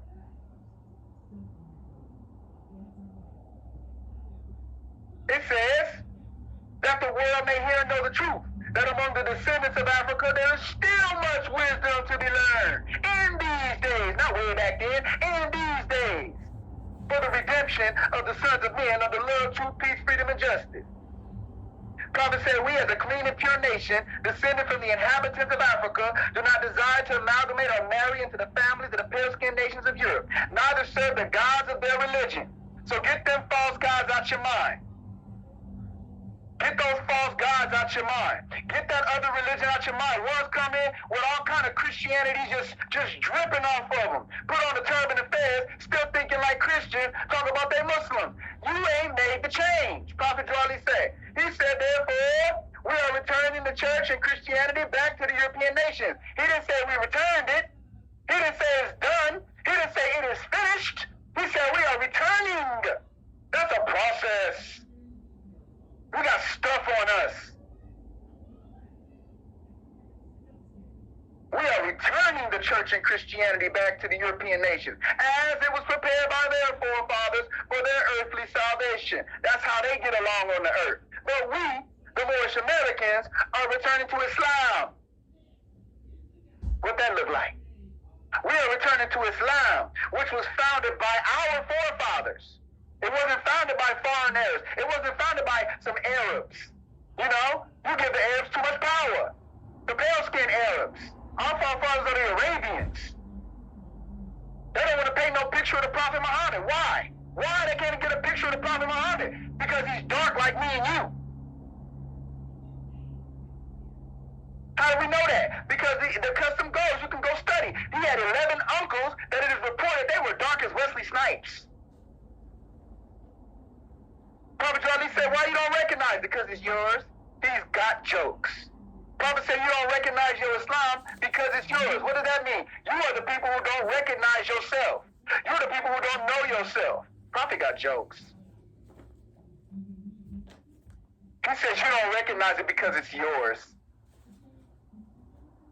So what he just gonna make a mockery of you? Just leave you there? He said, no, but I'm gonna teach it to you. I'm gonna teach it to you. I'm gonna teach it to you. Prophet Joali says, we the Moorish Americans are returning to Islam, which was founded by our forefathers for our earthly and divine salvation. Not just for earthly things, but divine things. Not just to have stuff on the earth. We want to store up riches with Most High. We want to store up riches with God. You know how they get down out here, competition, dog eat dog. The stronger eats, the bodies of the weaker manifest. Huh? What are you willing to do to come up? How much thigh are you willing to show, sister, to get that raise? Huh? Who are you willing to bow behind the curtain with? Huh? How much of your soul you willing to sell to have a trinket? Huh? We don't get out like that. What did Jesus say? We get out something like this. He said, give me the poverty of men, the consciousness of duty done in love, and the approbation of my God, and I will be content. Who is going to be content to be poor with the poor people? Who is going to be content to just know that they did the right thing? Who is going to be content to just have the hope that the Most High is going to meet them and greet them on that great day and say, well done, my child? Who is content with that? No, man, they got to have bin and bling, right? They'll sell dope to the children's mothers for the bling. You hear me? They'll sell alcohol to the young men for the bling. They'll prostitute the young women for the bling. You understand? What are you willing to do to come up? Prophet Joali said, we Muslims, though, we got a whole standard. There's certain stuff we don't do. Why? Because we know somebody looking at us. We know somebody looking at us when we in the closet with the door closed. Uh-huh. Consequently, that's character. Character is what you do when nobody's looking. What you look like when nobody's looking? Huh? Clean up the place. You understand? Prophet Noble Joali talking on took up way too much time. You feel me? The Empress didn't give me, you know what I'm saying, no solution. She didn't say, Islam, Sheikh, Islam. So I'm blazing fire while I got fire to blaze. You hear me? Prophet Noble Joali run the team. You see it? When we go back to the chapter that we started off on, Islam, we don't need to go back to the chapter. The fire done blazed. The prophet done spoke. Remember said, read the prophet's instructions. Read his warnings. Pay attention to his warnings. Read his lessons carefully. Properly attend your meetings. All right? If the prophet said that all meetings are to be open and closed, that means no matter what, the meeting must be open. And it must be open and closed accordingly. That means there's a certain fire that must blaze in his meeting. It must go so. He said all members must attend promptly. Why? Because you got to come and get this. You're not going to get it nowhere else. I was looking at I happened to look at the screen and somebody said holy breath earlier. Yeah, it really moves. It really moves on Friday. You look in the Holy Koran of Mecca. It says when the call is proclaimed to prayer on Friday, all y'all got to come a running. Leave off business. Don't leave the prophet standing. Don't leave the sheik standing. Don't leave the sheik standing alone, blazing. You be right there swaying and moving with the congregation from olden times. You see it? Because you're the people of God. We said the Most High made us in his image and likeness. But guess what? It's a process. A lot of times the people get down on Adam and Eve. They don't even believe. But we say Adam and Eve is the prototype. It's the pattern for man. What happened? They got their march notice from the Most High. Most High said he made a man and a woman. He made a man for a woman and a woman for a man. What did he do? He said he made man in his image and and likeness. He made man in his image and after his likeness, male and female created he them. So y'all got to understand that male and female working together in this. That's the first standard of organization and unity. Huh? Then he said, I gave them dominion over the fish of the sea, the birds that fly over all the earth. I told them what? Most High said, be fruitful and multiply. That means keep this fire burning, right? What did he say? he said, I'll have dominion over the earth, subdue it and replenish it. Subdue it, what does that mean? That means gain mastery over it. That don't mean crush it to fine powder. That means gain mastery. That means have a great understanding of every aspect of the earth. Earthly salvation, right? Understand the earth. Be wise about the earth, how it moves, how it shapes, how the people move, how the people shape, how the ants, how the birds, what they need, what they don't need. You must be wise. Then he said replenish it. What does that mean? You got all that knowledge to put things back in order when it gets out of order. He said, be fruitful and multiply, subdue the earth and replenish it. That means keep this fire burning, gain mastery of it, of the earth, and put it back in place when it's out of place.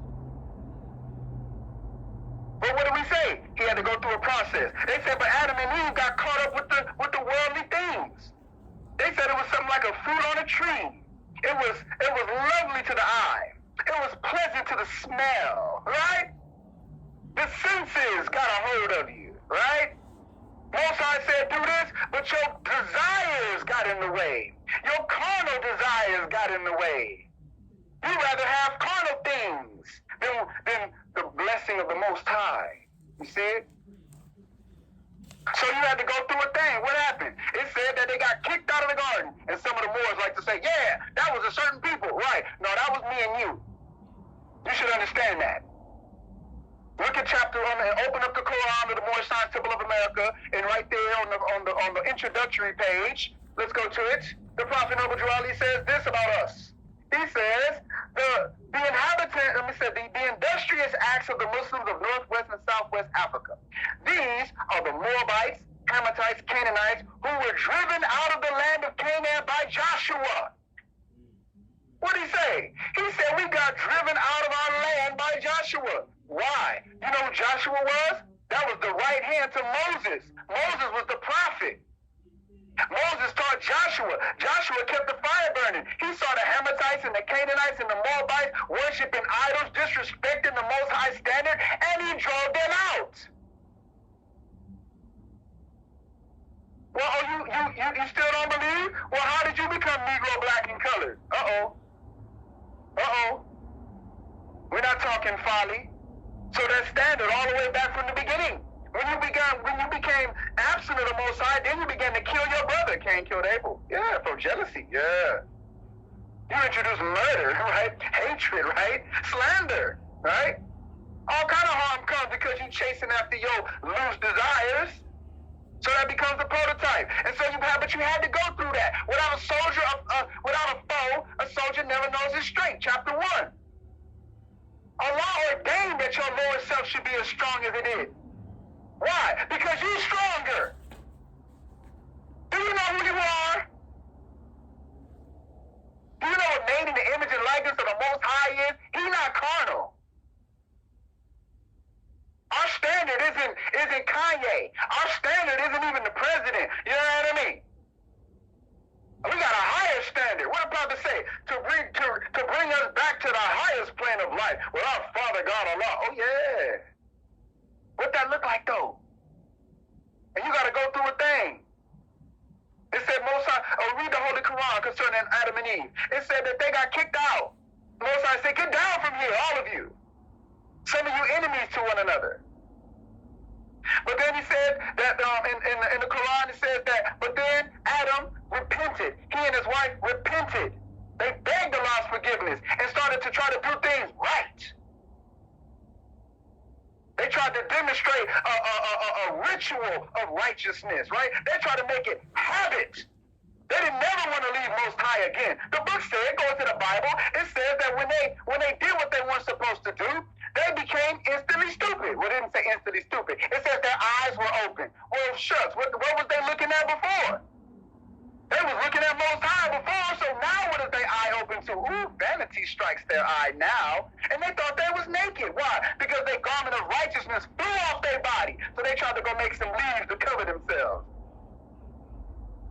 What happened? It said in the Bible that they heard the voice of the Lord walking in the garden, and then they went and hid themselves. It said they heard the voice of the Lord walking in the garden, and they went and hid themselves. That's why I say stupid, instant stupid. Who gonna hide from Most High? You just can't hide from Most High.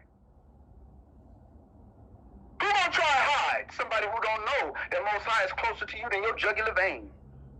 Instant stupid. You don't want to follow the shaitan. You get instant stupid. But then they began to realize, oh man, not looking at the Most High. So they said, well, we got to pray often, right? We got to bow the Most High often, right? Yeah, we got to think about Most High. We got to think of Allah often. We got to remember Allah. Yeah. They started making a habit. They started making rituals of trying to get in tune with the Most High. And it says that they repented. That's the repentance, actually changing their behavior. Don't just beg forgiveness and keep doing what you're doing wrong. Beg forgiveness and start doing right.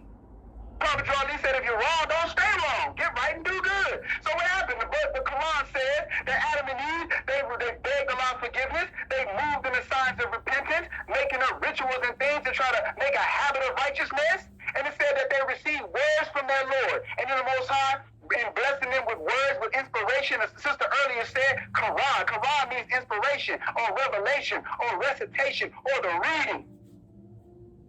Prophet Ali said we have the Quran as the revealed word of God Allah. So that means when you hear the word Quran, it means the revealed word of God Allah. And the Quran of Mecca says that Adam received words from his Lord. He got Quran from his Lord. He got revelation from his Lord. And then his Lord said, whoever follows my guidance, when it comes to them, there shall be neither fear on them, neither shall they grieve. Whoever follows my guidance when it comes to them, there shall be neither fear on them, neither shall they grieve. And then the prophet said that our forefathers are the founders of Islam. They are the founders of the first true and divine creed. How did they found it? How did they develop it? I just told you they went through a thing. And they followed the guidance of Allah. We dhikr Allah because our ancient forefathers dhikr Allah to bring us close to Allah. We offer salat to Allah often throughout the day. Why? We don't want to be unmindful of Allah. We don't want to forget Him for a second, you understand me? We don't want to be instant stupid. We got that from our forefathers. Our ancient forefathers. That's first man science. When he learned from Allah, he multiplied it. Allah told him to be fruitful and multiply. What that man and that woman learned from their mistakes, they taught it to us. And the words that they speak, those words are spoken for our good, so that we don't make the same mistake. Fire burn. Keep the fire burning. Keep the fire burning. Islam, praise Allah, honors to His holy divine prophet, noble to Ali. I leave you in peace. Islam. So that brother right there gave us a whole meal. It wasn't a treat. It was a whole meal. Lasted us a good week or so. So I don't have much more to say after that. I just want to get to closing out the meeting. Let me step back just a little bit so I can be seen. Let me get this other paper. See, that's the governor right there. That's the grand governor. That's a supreme grand right there. No one when I see one. And just of this time, right? A lot more years left in him. Praise Allah for his presence. Much honors to him for his presence. Okay? So I'm going to go ahead and close out this meeting. I don't have really much else to add. I mean, I could add a few more words, but I really don't. So it's October 17th, 1928, a warning from the Prophet to be read in every meeting. I hereby inform all members that they must put an end to all radical and agitating speech while on their jobs, homes, or on the public street. We advocate peace, not destruction. Stop trying out your cards with the Europeans, for it causes confusion. There's been much confusion caused by members trying out their cards. The cards are for your salvation. Failure of obeying my orders will be of severe consequence. We are for love, truth, peace, freedom, and when these principles are violated, justice must then take its course. Any member or group of members that seek to hold malicious feeling toward the temple or the prophet, or to violate the divine covenant of the Moorish movement, will receive the reward from Allah for their unjust deeds. All true Moors must obey the laws laid down to them by their prophet, and if they lose confidence in their prophet, give up your card and button, cease wearing your turban or fez, and return to the state where I, the prophet, found you. For this is a holy and divine movement founded by the prophet Noble Drawley. And if the prophet is not right, the temple is not right. The prophet is sending out a divine plea to all true Moorish Americans that they may do their part in protecting their prophet and the temple. This is an everlasting movement founded by the prophet through the will of Allah to redeem his people from their sinful ways. Peace. October 28, 1928, to be proclaimed in every meeting, Islam.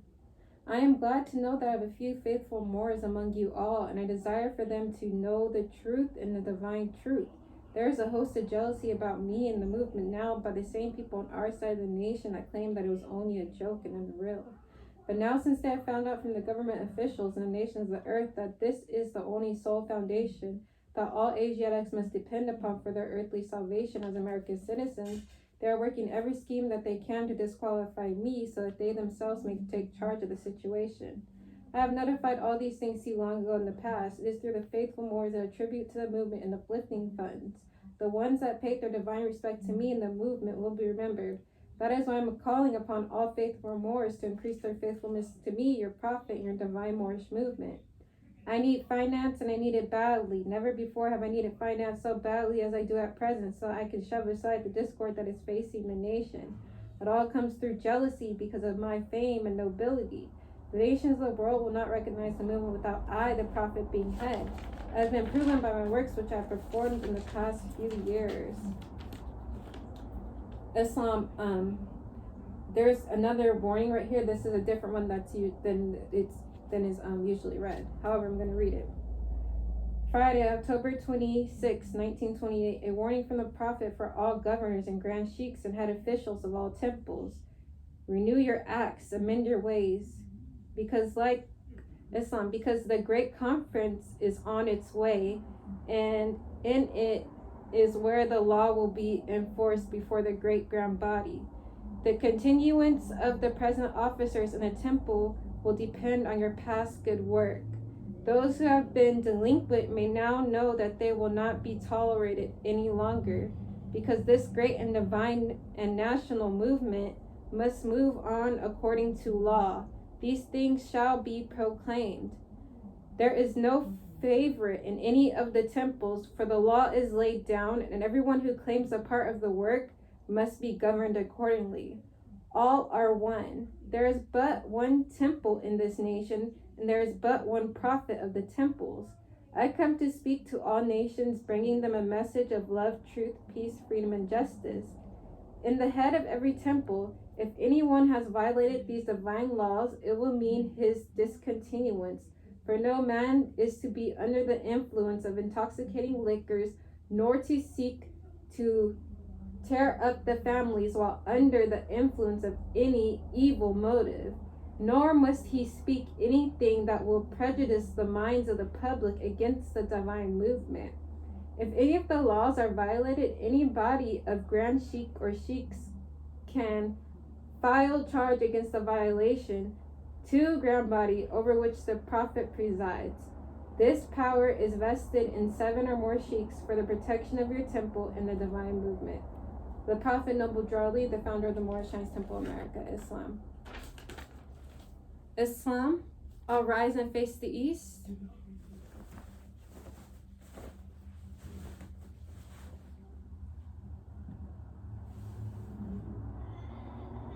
Allah, the Father of the universe, the Father of love, truth, peace, freedom, and justice. Allah is my protector, my guide, and my salvation, by night and by day. Through his holy prophet, Noble Drawley. Amen. Islam.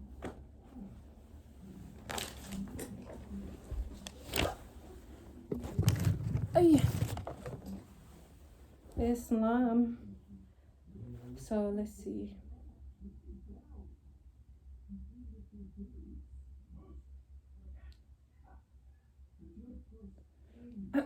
I'm just here, I don't know how. Okay, so I'm just here seeing, what's up, if anybody would like to speak. Let's see, maybe say a few more words. We got enough time, right? Got enough in the present moment to do that. We had a fire demonstration today. That's a blessing. Super blessing. Super blessing. I really don't have much to say, but I'm here now to take any comments, because during the meeting I couldn't really read any of the comments, to be honest. So I'm going to scroll back up and see.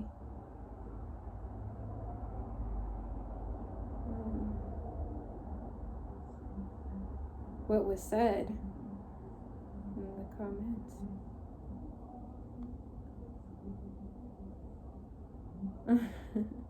Thank you, says somebody. Said gorgeous about the thing, because I was showing off the jewels that my sister had bestowed upon me. Some impart the forerunner's knowledge. I'm so excited for it. Oh, okay, well, he had to stick around. He said impart the forerunner's knowledge. If he would have stuck around, there was a lot that was said. A lot that was said. But I'm gonna save this video. Actually gonna upload to YouTube as well for any of those, right? Because the word is gonna go out, so there's no reason, no excuse to not be a part of it, when honestly it's been discussed and everything's out there for you. You just gotta reach out and get it, right? Allah reaches out to you, you gotta reach out and take that, right? Allah reaches out to you, you gotta reach out and reach back and put your hand, in Allah's hand. Islam. So we'll be back on Sunday with Sunday school. I don't know if the brother will be back, because he has to run his own meeting, or a separate meeting that he already runs. So I don't know if he'll be back. But praise Allah for him. Definitely has what it takes in this day and time, and he has a whole bunch of zeal. And so when I see him, I'm looking at, another grand governor, supreme grand, he's talking about convention and everything like that, and I'm just like, wow, in all my years in the temple, I've never even been invited to anybody's convention. He's like, there's all these conventions going on. I'm like, where at? I've never been invited. But he's somebody who went through a process and actually went to go seek out, basically, he went to go seek out, these things, because the communication is just cut off. Everybody petty drama. So it's like, oh, okay, well, we not doing it like that's how it was. Well, we not doing it like that. No mas, right? No mas, no longer, not any longer. We're gonna keep the communication open. It's up to you if you're into it. That's why I said, everybody share this video, because I don't want no excuses. I want the truth to reach everybody. I'm gonna do my part to spread the word, because everybody do be on these social media platforms. So I'm gonna do my best to follow the prophet, right? Do what the prophet would do. Imitate him. Would he be sharing the word? I'm so certainly sure he would. There's many of our people that are on these platforms. I am certain he will be on here spreading the word as much as he could, right? As much as he could. So we'll be back definitely on Sunday. I will definitely be issuing a book list, or not even a book list. Maybe I'll put the link directly in my bio to the books that may be of interest to you as a Moorish American Muslim, or somebody who's interested in the temple, or interested in learning more about themselves, right? Or interested in becoming a leader, interested in learning about Prophet Noble Drawley, interested in the forerunner of the Prophet, Brother Vargas Bey. I wish Emilio had a book, maybe somewhere out there. We got some literature directly from him. Pearl Drawley, right? The guides and the paperwork that was handed down, we gotta circulate it, not just keep it to ourselves, right? Because the more that we share, the more that we earn, right? The more that we grow. Each individual that grows, each individual that we can grow, right? The better, because they're gonna reciprocate that right back into us. Right, so Islam, happy holy day. I'm going to go check outside to see if I see the moon, because that to me is my sign from Allah, right? He's the one who put it in the sky. I'm going to wait for Allah. I'm going to wait till somebody else sees it. I'm going to wait till I see it, right? I told you I'm demonstrating Ramadan a little bit more differently this year. He was saying you can't read it all in one, sitting, 1 month. Now, it depends on your state of mind, though, right? Somebody like me, I could read it in a month, right? And get a good understanding in 1 month. Because I'm going to take that whole month and take every day seriously. I ain't going to be working, I don't have a job. So I take that month and I read a part every month. And no, I don't skip any part. If it doesn't make sense to me, I don't just read idly. Like, if it doesn't make sense to me, I go back and I read it again. While I'm reading, I ask for understanding. Pray to Allah for understanding. Like, I need to understand this. Come on now. Like, I don't want to keep rereading and rereading, right? And then it's a Moorish custom that we do not skip over any word that we don't understand. If we don't understand a word, we go back. Stop right there. We don't read any further. We look up that word until we have an understanding.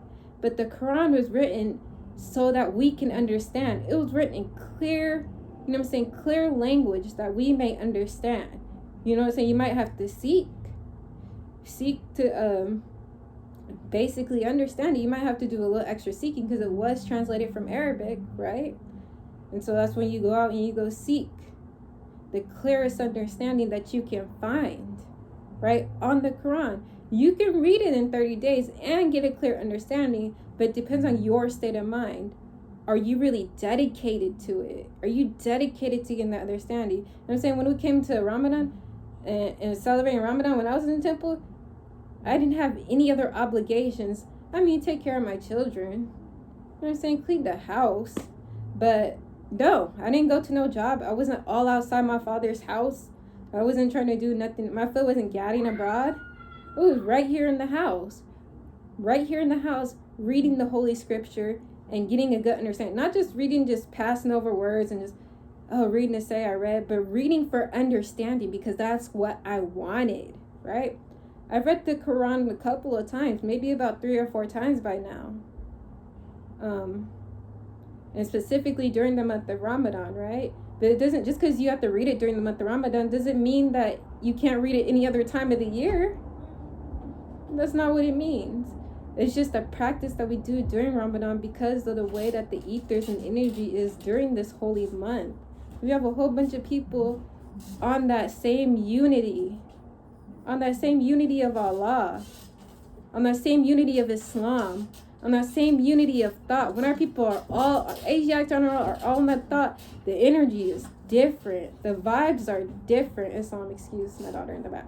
Okay, the vibes are way different. There's a whole nother feeling to it. And right, you exercise the night of power, it's a whole different feeling to that. You know what I'm saying? You gotta be adept in the mind to even know when the night of power is. You can't just, you can't just go off and practice the night of power. That's something highly esoteric, or whatever it's called, highly mystical. You're not gonna even know when the night of power is unless you got the mind for it. But Islam, Ramadan Mubarak, to the people who have already started their Ramadan journey, right? Their symbolical or allegorical, Hajj, right? Their journey, right? Ramadan Mubarak to you all. I didn't see the moon yet, so I'm gonna just wait. And with that being said, Islam, happy holy day. I'm gonna leave you with peace and blessings. Peace and love and blessings. Islam.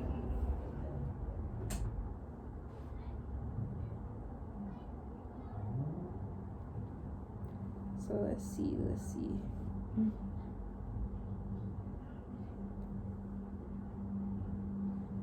Who was there? Yes, I could sit down. Even though I low-key been sitting down this whole time.